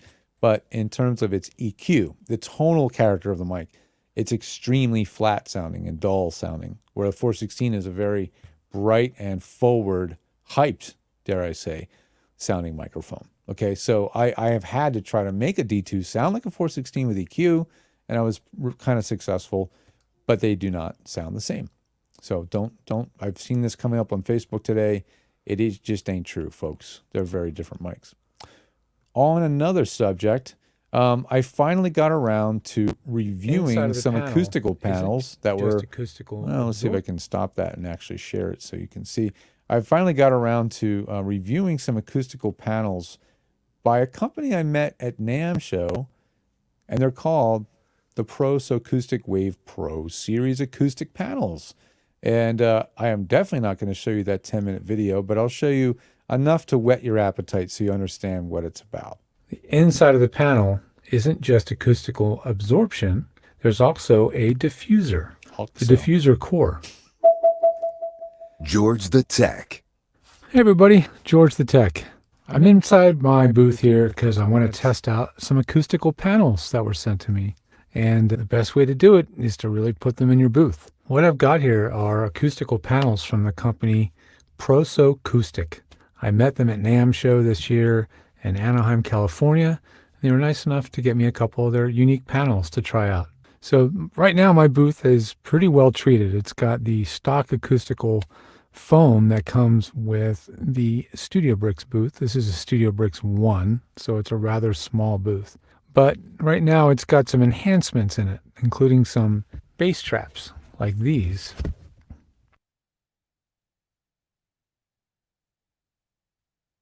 George the Tech, and you can watch the full review. It's only about 8 minutes long, and I get to really test those things out. And that's why I'm so lucky and glad to finally have a ISO booth where I can test stuff out. So as time moves on, I will try to do more microphone tests in there, more acoustics tests, and since I have that controlled environment.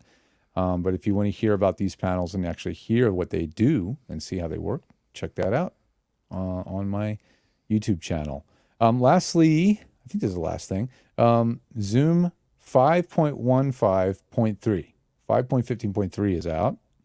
And what they've done now is it has what they call persistent audio settings. I think I've talked about this already on the show, but now it actually does work. So if you set an audio channel in your Twisted Wave audio preferences, let's say you want to have channel 1 because that's your desk mic, and channel 11 because when you play back something, that's where the audio comes in.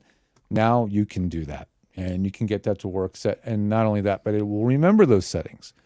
You don't have to keep resetting them over and over and over, which was super annoying. So progress has been made by the team at Zoom, and I'm really glad to see that. So a little new thing from Zoom to try out. And that's it for the tech update for the week. All righty. Well, I got an interesting video this morning. Well, we got an interesting video this morning from somebody who was complaining that a lot of people like this, the Cinco, not the Cinco D2, the Stellar X2. Stellar X2, yes. The Stellar X2, which is a fine studio condenser microphone. Yeah.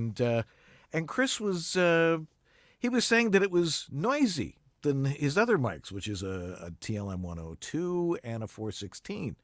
And I'm like, well, it really shouldn't be. It's a very quiet mic. We know people like the Stellar X2. But then he showed me why he thought that. And then if you watch this, I won't play all of it, but let's see if you can figure out why he was hearing some noise here.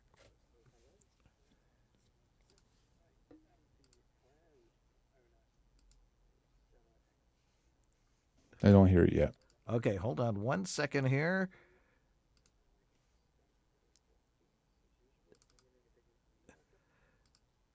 And this is the microphone here. I'm just going to switch around. So here it is, the X2. I'm running it through a Audient ID4, and the gain, we're running it through the cable that they suggest we run it through, which is the Amazon Basic cable. I've used it from the website, and this is through the Audient ID14. The gain on this channel we're looking at is going to be around about a 7 out of 10. So what we're going to do is we're just going to switch over to the audio from the actual microphone, and I'm going to get some tests coming up shortly.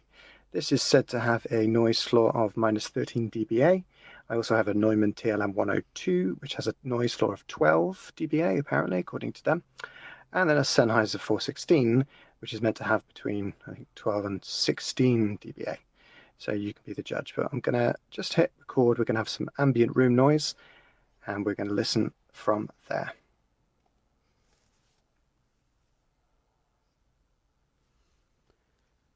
Okay, so you're hearing the X2 now. What is he doing wrong? You be the judge. We now have the Neumann TLM 102. I have not touched that, so I'm just going to turn on the phantom power.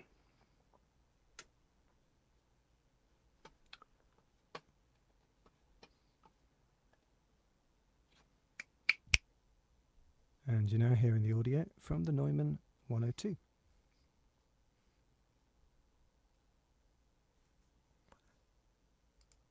Okay, so what was he doing wrong there?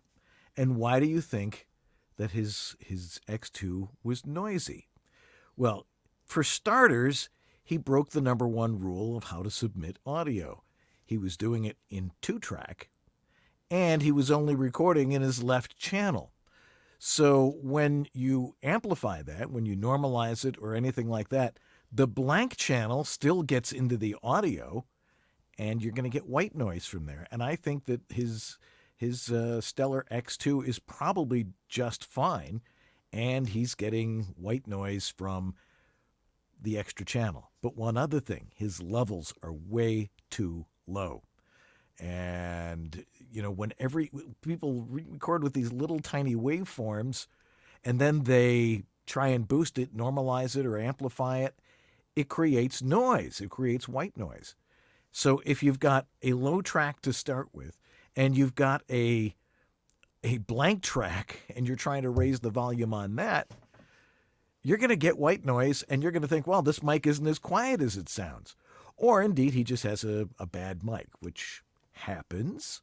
Well, it does happen, especially when they're produced in massive quantities. In massive quantities in a factory where not every microphone gets individually tested by a technician and, you know, signed off and quality controlled before it ships out. I mean, if they do that, that is, first of all, that'd be incredibly impressive at a $200 price point. Very.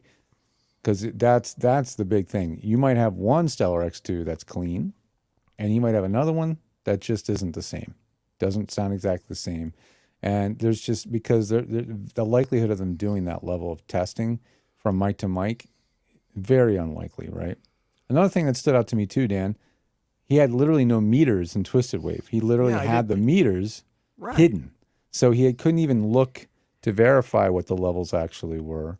So that was a bit of an issue too. And then didn't he tell you that the way he makes it mono again is he literally mixes channel 1 and 2 into a mono file? Yeah. So whatever noise is ambient noises on channel 1 gets mixed into the other track. So now you've got 2 layers of noise mixed on top. So there were a couple things I had flaws with that test. I mean, also, what gain setting did he use? Were they both at the exact same gain? Because some mics have different sensitivity, right? So one might record louder than the other at the same gain.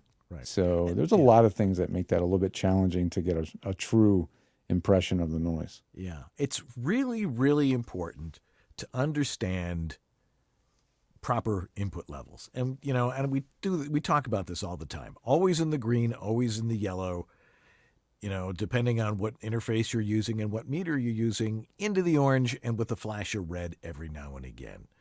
If you record too low and you bring it back up, it's going to make noise. Especially if it's 16-bit. If you record in 16-bit, yeah, and you do a large normalization to bring up level, you're going to have an increase in noise due to something called aliasing. So if you're going to record those lower levels, then do 24-bit recording, and you can get away with a lot. Right. You can be a lot more conservative on the levels. Right, and which is one of the reasons we really like the new Rode NT1 5th Gen, because you can record at 32-bit with that, and you can be too quiet, or you could be too noisy, or you're too loud, and you just normalize it back into where it's supposed to be, and it doesn't break up and it doesn't add noise because Doesn't have distortion. none of that. And plus the NT1 has always been an incredibly quiet mic, but they've just done some amazing things with that. So, but back to the Stellar X2, maybe it is a noisy mic, but he was not giving it the test to really determine that. And if he would send us a good mono file properly modulated, perhaps we could see, oh yeah, it's noisy, or nah, he just did it wrong. Yeah. It's also tough to judge over YouTube because YouTube audio, of course, isn't raw. It's not wave or anything. It's its own, it's processed in some way to go on YouTube. So if you really want us to get analytical, send us a wave file with each file in the same. I like to have them in the same wave file with a marker, but you can send them as separate files. But do due diligence to get good levels and match them to begin with, and then take a listen. I also have a thing called mic check. You can send me several different mic samples from different microphones with your voice, and I'll listen to them closely and compare them and kind of rank them for you, give you my opinion at least on what one sounds best on your voice. So there's that option as well. Yeah. So, but I was talking about the 32-bit thing. Mm-hmm. Let's talk about that for a second. We have a couple minutes here. Recording a 32-bit, everybody's been probably doing a 16 or 24. If you do it at 32, it gives you that advantage where you can, if you happen to record too low, you can make it work. Or if you record too loud. So say if you're doing video games or something and you're yelling into that mic, you're not going to overmodulate. So it's a really cool feature. Well, it has to be implemented by the mic itself. In terms of this particular mic you're talking about, yeah, it has a very, very unique internal circuitry that enable this 32-bit float recording to give you the benefit. Right. Like if you just take any old mic and any old interface and just record in 32-bit, you won't get the advantage of it. You do have to have the gear that's capturing at that expanded bit rate. And there's some other voodoo in the box. Actually, Rode has some really good videos on YouTube explaining exactly how that thing works and why it actually works. And it's fascinating. It's really interesting. I haven't seen too many other pieces of gear that can do 32-bit float, or at least do it properly. Yeah. And this one seems to do it, from what I can tell, does it the right way. So, it's really interesting. It's always about the levels. You remember what I'm always saying? It's the acoustics, how you use your microphone, using proper technique, and setting proper levels. And no one seems to understand that. Well, anyway, we've got a few questions, and if you've got a question for us, throw it in the chat room right now, whether you're on Facebook or in YouTube or perhaps watching us on LinkedIn now. Throw it in the chat room if you've got a question about home voiceover studio technology, gear, a problem, all sorts of stuff. Throw it in there right now, and Jeff Holman will get that question to us.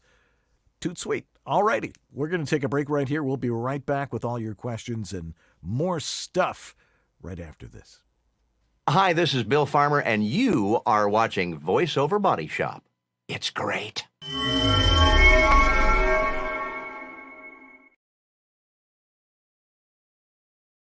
It's vacation time, just about everywhere. For example, here's Australian voiceover pro Andrew Peters on vacation in London recording a commercial with his Portabooth Pro. Why is the Portabooth Pro gaining users worldwide? Well, just listen. Winter's tough. The rain, the wind, the cold. Performers can capture great audio even in acoustically untreated spaces with the Portabooth Pro. Your microphone hears the sound of a human-sized sound booth at a fraction of the size and cost. The Pro accommodates large and long microphones, lengthy scripts, and e-reading devices. The Harlan Hogan Portabooth Pro is lined with Auralex studio foam. It's a professional quality sound studio that assembles in less than a minute. And its multi-pocketed carrying case makes it super easy to take your gear and your voice wherever you go. Order your Harlan Hogan Portabooth Pro now, just $389.99, only at voiceoveressentials.com. What else does that guy Andrew Peters from that last commercial use when he travels? Source Connect. That's right, for sure. I've known him quite a long time. Source Connect is part of his arsenal, and it's because the majority of the clients that he's working with are using it too. And it's a preferred weapon of choice for so many productions because of that workflow. Your audio comes from your studio through the internet straight into the timeline of their DAW. Most of the time Pro Tools, but whatever they're using, Nuendo, whatever pro level multi-track DAW they're using, even Reaper, it's going to capture the audio. And if there's even a single dropout or glitch or anything, using the magic of Cue Manager, it will automatically replace the dropout or the glitch in the audio. And even more so, you can even have it replace the entire file with a completely unprocessed, uncompressed audio file to go into the timeline. And it does it all magically in the background. It's amazing tech, and really it's what pros prefer for a lot of the voiceover type work out there. So you should know what it is. Go over to source-elements.com. Get yourself set up with an account. Start learning. I recommend getting the subscription so you can be held, your hand can be held by their amazing support team through the entire process. If you don't get that support, you may end up paying me or us for that support. So you might as well get the support directly from them, and it's worth it. So anyway, thanks Source Elements. We appreciate your support. Go check them out, and let's get to all those questions right after this. Is AI coming for your voiceover career? Is it going to take all of your jobs? Man, do we hear that question a lot. And there's a lot of people that are fearful that the answer to that is yes. Well, I've been working in performance and technology simultaneously throughout my career, beginning in the 70s. And I've seen the incursion of technology, both good and bad, and I want you to have the facts. So what I'm going to do is I'm going to put together a course, which I'm going to give away for free. I'm aiming for mid-August or so, talking about synthetic voices and what they mean to your future and your success. So it'll be at voheroes.com. I'll give you details as soon as we're ready to go. I'm David H. Lawrence the 17th. I thank you so much for watching and for listening to VOBS. And stand by. We'll get that course to you very soon. This is Ariana Ratner, and you're enjoying VoiceOver Body Shop with Dan Leonard and George Whittam. VOBS.TV. All right. Got a few questions here and a few more coming in. If you got them, throw them in the chat room now, because this is what George and I love to do, is answer your questions. I mean, he and I could just talk for, hours and hours. I mean, look, 256 episodes of VoiceOver Body Shop. This is episode... what is it? 156 106. 106 of Tech Talk. 106 Tech Talks. We never have a problem coming up with stuff to talk about. Sharp there, Sue. Very good. And we love hearing from you. I think that's probably the best part of our jobs, is talking to you guys. Unless there's some people like, oh, not this person again. But we always try to help. We won't throw you off. Anyway, so let's get to some of these questions, and some of them are very good questions. They're all good questions. Any questions. There's no stupid questions, just questions. So from John Conlon, regarding the new Rodecaster Duo for VO and radio work, pros, cons, would love your opinion. Is the Rodecaster Duo compatible with Twisted Wave? Well, let's start with the first one. This thing is designed for exactly what you're talking about, which is live production. Mostly it was designed specifically for podcasting. And there's a lot of people doing podcasts who don't necessarily know how to do a podcast. And Rode came up with this, the original Rodecaster Pro, and now the 2, which has some really nice improvements to it. It's got 4, mic inputs. It's got all this stuff so you can mix things and add things like, and The only thing you can have all sorts of fun stuff, which if you're doing radio, we used to have a cart machine. Yeah. And it was a continuous loop cart, and you'd shove it in there, and you can have sound effects on there, and that's what it was for. It's all self-contained in this unique package, which is the Rodecaster Pro and the Rodecaster Pro 2. Peace and love. Peace and love. Yeah, just have random buttons with random samples on there. That's right, exactly. And they're all nameable, and it's a lot of fun. Yeah, when things get really dull, I always go to. Okay, there's Yeah, all right, there it's goes a lot of copyright fun stuff. if you came from radio and you miss those days of being on the radio and you want to have those functionalities. For a voice actor, it's still probably overkill. The Duo, even though it's simpler and has 2 mic inputs instead of 4, it's a little bit smaller. It's a little bit cheaper. It's still going to have the same preamps and the same functionality for the most part. I would say for sure the Broadcaster Pro 2, which is what I have on my desk, is absolutely overkill for someone who just produces themselves at home. Right. You don't need all that functionality. The Duo would probably be a much more simpler or sensible solution for $200 less. I would like it if they made one that's even less expensive than that, because you don't even need sound effects buttons most of the time. You could have really something much more simplified than that. Yeah, and the question, does it work with Twisted Wave? Yes, Of course it absolutely will work with Twisted Wave. Sure, it's just another USB audio interface that your computer is going to see. In fact, it's multiple USB audio interfaces. In the case of the one I have, it shows up as 2 USB audio interfaces. There's the multi-channel and there's the chat channel for having 2 separate mixes. And that's what allows us to do things like play back YouTube while you guys all hear it on the show, because of that ability to play things back. This one has another trick up its sleeve, which I have to look if the Duo has. It has another USB port, so you can plug it into another port on the same computer, giving you even more channels, or you can plug it into another phone or another PC or a gaming console, blah, blah, blah, blah. Right. So, and it has yeah. Bluetooth too, so you can actually pull in something off your phone on Bluetooth or another Bluetooth compatible input. So that it's got a lot of stuff shoved into it, which It really is does. why we like it. And again, and like George said, it's just an interface with a lot of cool electronics, bells and whistles, right? Yeah. Which they've also shoved into the NT1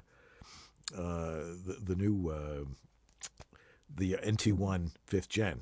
They've Oh taken the yeah, same because preamps. what they've done now with these new USB devices, the NT1 5th gen specifically, is when you use the app that they have called Road Central. Is it Road Central? Yeah, Road Central.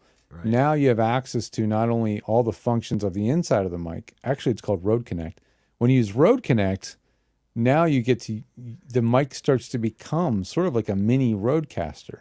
So it gives you like playback loops and built-in recording, has like a backup recording functionality, and you get a lot more features, and you haven't even bought the whole mixer. You just have that USB mic. So right. Yeah, it's pretty amazing stuff. It's a little overkill. It's certainly got more features than most people would need.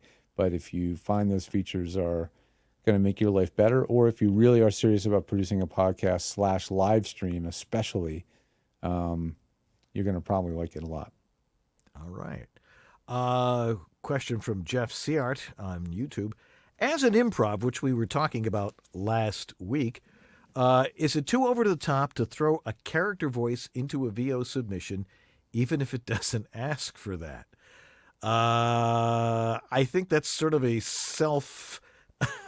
a question that you've already answered. No, you don't throw a character voice into an audition or a VO submission if it doesn't ask for it. I mean, yeah, there's improv and there's like maybe riffing on some copy or something like that.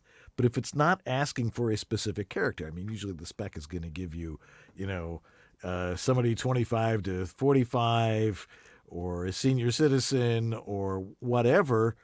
It's asking you not necessarily to do a character, but to do what it is they're asking for. If it asks for a character, yeah, you do a character. But if it's just for something else, just an audition for a commercial or for some e-learning thing, no, you don't throw a character in there. And it doesn't help if you're really going off the reservation with that. So no, I would not do that.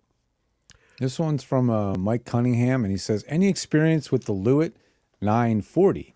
If so, what are your thoughts on using it as a single source mic instead of getting something like a 416 along with the 103 or my current tube mic, which I guess we're supposed to know what that is. Yeah. The Lewitt 940, which I'm Googling right now because nobody I know is using one, is a tube microphone. It's $1,800. And, if you're making a good living in voiceover and it's time to treat yourself and you had a hell of a good year, go ahead and buy yourself something really fun and expensive and fancy like that. I would never, ever recommend it to any voice actor because of its overwhelming complexity, its many switchable patterns. It's a blend of tube and FET. It's a bells and whistles microphone, right? It does all kinds of things. And no, I don't know if it would be a one mic solution to replace a TLM 103 and a 41.6. I don't know that. Like I would have to hear that mic. I would much more likely recommend, if you're getting into this realm of cost, I would much more likely recommend the Sphere from Universal Audio, because that truly does model all of the microphones that you've mentioned. It's a lot less than this thing. It doesn't have any tube to worry about burning out or fading out. So that's the direction I would go if I really am going to looking at spending that kind of money. Like if you don't have an Apollo, buy the Apollo Solo and the Townsend for $1,500 roughly, and it runs circles around this mic in terms of flexibility, whatever. So, I don't. But again, I'm coming at this from someone that has not used this microphone, and I don't believe I have heard it on anybody's voice tracks yet. Yeah. So, well, we tested a Lewitt a couple of years ago when we did. Was it the Pure 240 or something like that? Does that sound familiar? Yeah, and I know it was very flat and it had very low output. I'm assuming that the folks at Lewitt have probably improved on that, but I think that was I don't know if that was a bum mic. It did have a bizarrely low output. I remember that. Yeah. But I've heard that mic since, and I've heard good things. The 440 Pure actually is the one I'm thinking of, and that one has been nothing but really good sounding audio that I've heard from people that have sent me samples. So, Lewitt's a weird little company. I think the engineers are spun off from the AKG team. Some of them were over at AKG. I don't have a warm and fuzzy feeling. I know some people that love their Lewitts. It doesn't have a track record for me yet in terms of something I'm going to absolutely say without a doubt I recommend. Yeah, so especially at that high end price point.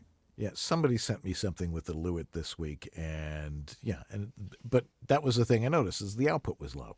Mm-hmm. And meaning it probably can handle a lot of SPL, sound pressure level. So if you're singing or you're yelling into the mic, a quiet mic like that doesn't have a lot of output is probably able to handle it, especially at that price point, for crying out loud.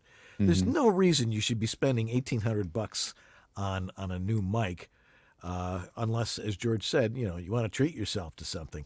But there's no microphone out there that's going to change the way you interpret copy, which is what they're really looking for. Or how you tune your acoustics, or where you put the mic. Exactly. All that stuff is so much more important. Right. You can get away with. What are some of the mics we talk about? We've been talking. The Rode NT1, the NT1. Stellar X2. $249 for the NT1 5th Gen. What a bargain and a half that is. And it gives you so much functionality, which is really cool. And, the Audio-Technica mics, above the 2020, you get to the 2035 or the 2050 or the 4040. These are not expensive microphones, and they sound fine. Now, this is the MV50 for Mojave. $499, right? $499, yeah. That's the most I would spend unless you are literally making a living and really making a profit in voiceover. Yeah. I would not spend more than $500 at all when you're getting started. Yeah, get that out of your head. So it's not the microphone. Question from Max Goldberg. Go for it. Let me get the one from Jeff first before I forget to Jeff Holman, yes. He says, yeah, poor Jeff. Yeah, you are suffering like many others. The problem I mentioned about headphones being too detailed, I hear every tiny noise, every little epiglottis flump, whatever, everything, and it's because you're listening to your audio under a scanning electron microscope. Right. And you can for see years, the germs in his voice, Yeah. Well, for years ago, I remember Dan and I, we really were debating the whole speaker thing. Dan said, I'd like to use monitors. I would always tell people to use headphones. But in the end of the day, the headphones are so detailed and so clear that they do overly boost certain frequencies. And some of them tend to be the ones that you have the biggest issues with. Right. And I don't think it's really healthy for the actor to have to be the extremely picky producer on everything that they do. Again, you do have to make that judgment call. This is something you are going to struggle with as you get more and more experience as to how much should I obsess about this audio? How much you obsess about the audio is very much proportional to or maybe disproportionate to the length. The shorter the script, the higher the rate you're getting paid, the more you should obsess over the sound. If it's a long form job, an e-learning project, an audio book, or anything long, and it's a low rate, do not get to that analytical level. But really, to answer your question more, you're using the Audio-Technica M40X headphones, probably maybe because I mentioned them. I know I like them. They are still a little bit more on the detail side. Now, I'm using the Harlan Hogan headphones right now, the Gen 2s. They're a little flatter sounding. They are not bright, edgy, crisp, and hyped. So they may be a little bit better choice, possibly. However, you might want to just try speakers for a while, and don't overspend on speakers, right? Because you don't need super incredibly detailed speakers, or you'll have the same problem again. Right. So you might just choose to just use whatever Bluetooth speaker you have as just an experiment. Right. You use the one you've already probably got that you throw in your your bag when you go to the beach, or the one that you take to your friends, whatever. If you're like me, you've got more than one Bluetooth speaker. But if you've got a Bluetooth, just play back your audio through that for a while as a test. Don't use it, though, in Bluetooth mode. Look for a little flap on the back. It should be an aux input. Not all of them have this now. But it should have an aux input for an 1/8-inch cable. Plug that in, because then when you hit play, it has no latency. Mm-hmm. So when you're stopping and starting and editing, it won't drive you quite as crazy. And then give that a try. Don't go crazy with speakers at this point. Yeah, but he also mentions that, what kind of problems might he encounter using monitors in a small booth? And we talk about the fact that if you're using studio monitors, the place where you are listening to it also has to be acoustically treated, so you're not getting reflections off the back wall, and you're getting a false impression of what the actual ambiance of your studio is. Yep. So, I'm using a pair of Yamaha H2s, which I happen to like a whole lot. Mm-hmm. Very flat, plenty of loudness. Also remember that speakers or monitors are what we call near field monitors, and the optimal place is about 3 feet away at about a 30-degree angle, so they converge that way. And they give you a lot of detail, but they don't overemphasize it. Again, when you're listening on headphones, it's going to drive you nuts. But can you use them in a small booth? Not recommended. It's because the acoustics in there are going to be really weird. And what's going to happen is so a speaker is a cabinet, right? There's speakers and they're inside a cabinet. When you put the cabinet inside your small booth, your booth is now another cabinet that the cabinet is inside of. So it also resonates and has. So it will always tend to build up low end. You're going to get a lot more boominess or bottom heaviness out of your. So if you're going to put something in your booth, it should be pretty damn tiny. It should be small and not have a ton of bass, because it will. Even 5-inch monitors, maybe even 3-inch monitors, will be quite boomy in a small booth. So again, small, and don't run them very loud. Keep the levels kind of low. Well, it brings up the question, a lot of people edit in their booth. Mm-hmm. I And stopped usually doing, with headphones, probably. And usually with headphones, yeah. I mean, I stopped doing that a long time ago because, Mm-hmm. I've always separated my engineering of space from my recording space. Yeah. I have my mic, it's in my booth. That's all that's in there, and an iPad where I can read copy and a music stand to see my copy, if it's printed.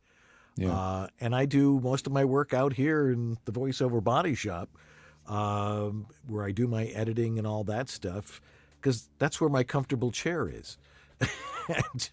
But I have the speakers set up here, and and I'm listening to people's audio, and I want to hear the detail that I need to hear, not every little mouth click and all those other things. So, they're for outside your booth. So if that makes any sense. Yeah. Which brings us to the next question, because it sort of answers the question that we were just talking about from Max Goldberg. He says, I picked up a pair of iLoud monitors for reference while editing. They're pretty affordable and to me sound great in the booth. Have you guys ever checked them out? Those are those multimedia speakers from what's the company? IK Multimedia. IK Multimedia, exactly. They make a whole line of speakers. That's their generic. Their name for their monitors is iLoud. iLoud, yeah. So they've got a whole bunch of different ones. So I don't know which ones that he's referring to. They have the micro monitors, which look kind of like little baby speakers, little tiny ones with a woofer and a tweeter. But they sound great. And they sound amazingly good. They have quite a bit of low end, but I do believe they let you adjust the low end.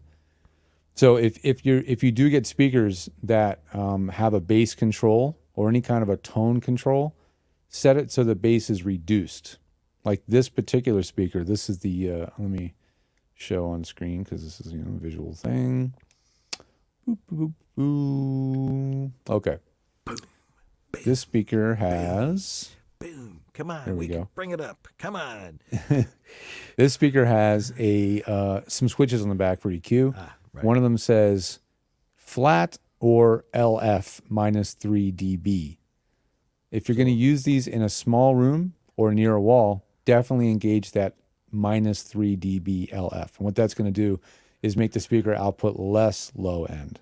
So they're not as full and rich sounding and boomy. Sort of a high pass filter. It is exactly that. It's just a high pass filter. It's a very minimal one. It's only 3 dB, but it's enough to make a difference, and it will really help the clarity of the speaker in a small booth. It also has a high frequency boost switch, which depending on where the speaker is and how close it is to you, you might want to turn that on or off. So you just have to kind of compare it to different things. It also has a flat versus desk position.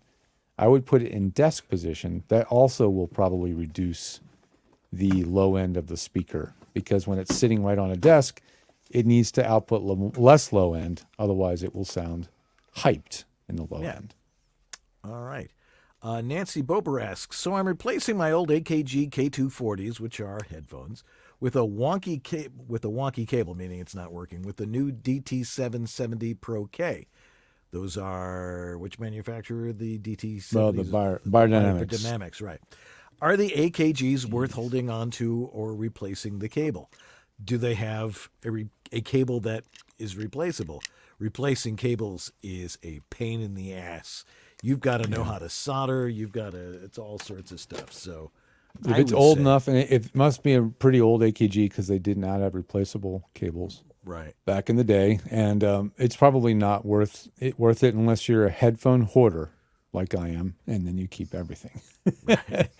But no, probably not. I mean, once you get used to the DT770s, which sound pretty different from the 240s, now you're going to be relearning those headphones, and then going back to the AKGs are going to sound totally different. Yeah. So you'll forget what they sounded like. I would just let them go. Yeah. Let them go. And Justin Ramos on YouTube asks, what to look out for when buying used mics, besides a good return policy? Well, it's the most important thing. Yeah. Any simple tests you would do to verify if any part of it's broken? Thank you. Plug it in and record with it. And do the rattle test. If you shake it and you hear and something, it goes, there's something broken. Honestly, though, that's a pretty good test. If you get a mic and there's anything rattling in that mic, it's got something going on. If it sounds good, it is good, as always. If, like the other gentleman that was doing a mic noise test, in his case, he felt it was too noisy. If you're not sure, again, Dan's got Specimen Collection Club. I've got Mic Check. I will listen to it compared to your other microphones because I like the context. That's why I have Mic Check. It's more money because I want you to send me more files, and I'm going to spend more time listening to the different files, comparing them, and so because I want to get an idea where the context, right? So I might decide that the new mic sounds worse than the mic you already had, and then you can decide what to do from there. But at the end of the day, if you don't trust your ears, get a second pair of ears to listen. But there's not that many things you can do other than plug it in and listen to it. The good thing about a used mic is if it sounds good the day you buy it, it's probably going to sound good for the next 10 years. Yeah, I mean, they're solid state. They really don't break unless you're like hammering nails with it.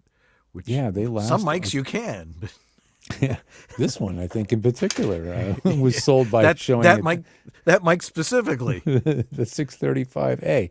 It's so tough. But there's little that you can do to test other than just literally plug it in, give it a close listen, record some audio, play it back, compare it to the other microphone you already were using, and see how it compares. And that's how you're going to really know, I think. And save yourself a few bucks in the process.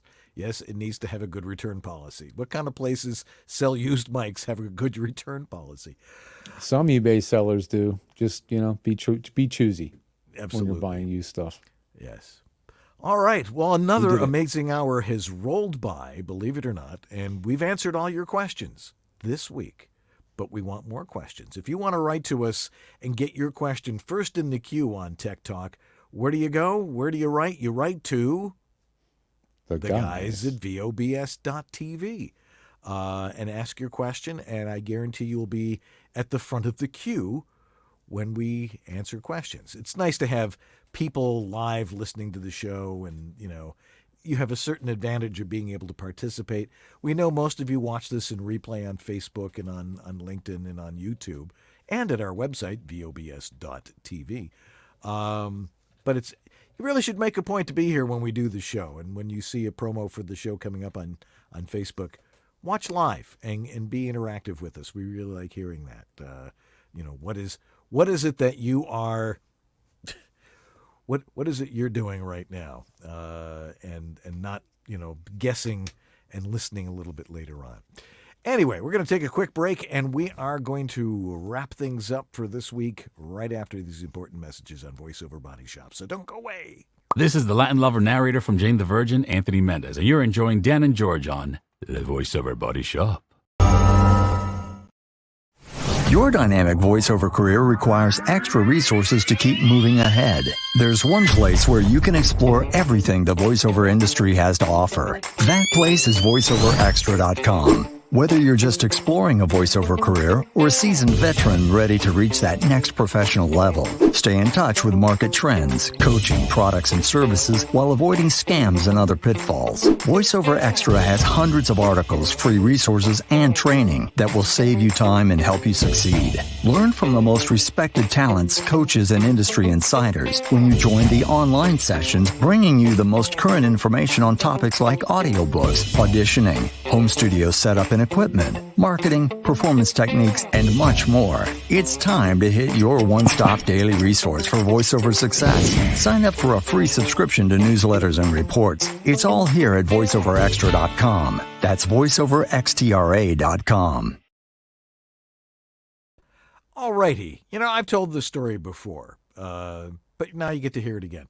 My good friend Joe Davis once asked me, what can I do for the voiceover business? Because, he's a webmaster and he was designing websites and, for law firms in Midtown Manhattan. So he was doing okay. But he wanted to start a web mastering system for people in the voiceover business. And I said, it shouldn't be a pain in the ass. He says, we can't use that. I'm like, I just did. Anyway, I said, templated websites. Someone goes in, they pick a template, they can customize it the way they want and get it out there as soon as possible. Well, he started voiceactorwebsites.com about 8-9 years ago and is very successful at it. And the technology came along to where it was easy for them to create a website that allows you to get your website up really fast. And that is voiceactor.com. Go over to voiceactor.com and get your website up and running in 20 minutes. And you can do it for free.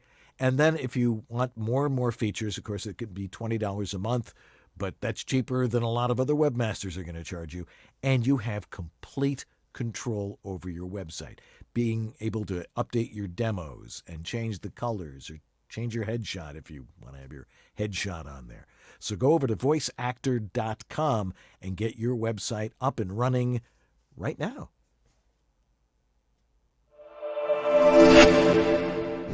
We are the World Voices Organization, Also known as WOVO. We're the not-for-profit industry association of freelance voice talent. Voiceover is a complex entrepreneurial business. WOVO is there to promote the professional nature of voice work to the public, to those already established in their voiceover practice, And to those who want to pursue voiceover as a career. Membership benefits include A supportive and creative community. a profile and demos on voiceover.biz, our searchable directory of vetted professional voice talent, Our exclusive demo player for your personal website. our mentoring program, business resources, and our video library. Our annual WovoCon conference. A fun and educational weekend with other members with the chance to learn and network. Webinars and great speakers, and weekly social chats with other members around the world. If your world is voiceover, Make WOVO part of it. World Voices Organization. we speak for those who speak for a living. This is Bill Ratner, and you're enjoying VoiceOver Body Shop with Dan Leonard and George Whittam. VOBS.TV. And we're back. Well, 2 hours just goes by like that. It's amazing. Yeah. Next week on this show, another great guest. And I think we're pretty much set up to, maybe not taking a couple of weeks off for the next couple of months. So fresh content for you every week. Let's see here. Who are our donors of the week? Oh, I see a lot of familiar names. Let's start with Greg Cooper, Grace Newton, Christopher Epperson, Robert Leadham, Stephen Chandler, Casey Clack, Jonathan Grant, Thomas Pinto, Greg Thomas, A Doctor Voice, Antland Productions, Martha Kahn, 949 Designs, Sarah Borges, Philip Sapir, Brian Page, Rob Ryder, Shauna Pentington Baird, Don Griffith, Trey Mosley, Diana Birdsall, Maria Makis, and Sandra Manwiller, or Sandra is the way she prefers it. yes. So, and of course, you can leave us, an endowment from your will if you really like what we do and want to keep doing it. But anyway, remember, if you want help with your home voiceover studio, you can talk to me over at homevoiceoverstudio.com, and George is over at his mega complex, georgethe.tech. Mega complex. Yeah, and you still get your VOBS Fan 10% off. All right. Funny how few of you use that coupon, but it's still active. It's right there, for crying out loud. It's good for webinars. It's good for any content. It's good for any services. All right. We need to thank our sponsors, of course, like Harlan Hogan's VoiceOver Essentials, VoiceOver Extra, Source Elements, VOHeroes.com, VoiceActor.com, and WorldVoices.org. Yes, I'm the president, and that shouldn't make any difference whether you want to join or not. But we're coming alive over at WOVO. Lots of cool stuff, webinars, and our conference next year, and there's a lot of fun stuff that goes on with WOVO, so make sure you get in there. Let's see here. Jeff Holman doing a kick-ass job in the chat room tonight. Sure is. Because getting us all those questions to us and participating himself. Sue Merlino, who is our wonderful director, she gets it done every time we key up the live broadcast. She's there and makes it happen. And, of course, Lee Penny, just for being Lee Penny. You out there, Lee? Come visit us, for crying out loud. That's going to do it for us this week. We're here to help you with your home voiceover studio audio. But the bottom line is, if it sounds good, It is good. I'm Dan Leonard. And I'm George Whittam. And this is VoiceOver Body Shop. Or VOBS. Tech Talk. Tech Talk, Tech Talk, Tech Talk, Tech Talk, Tech Talk, Tech. Thanks, Jeff. All right, we'll see you next week. Have a good one.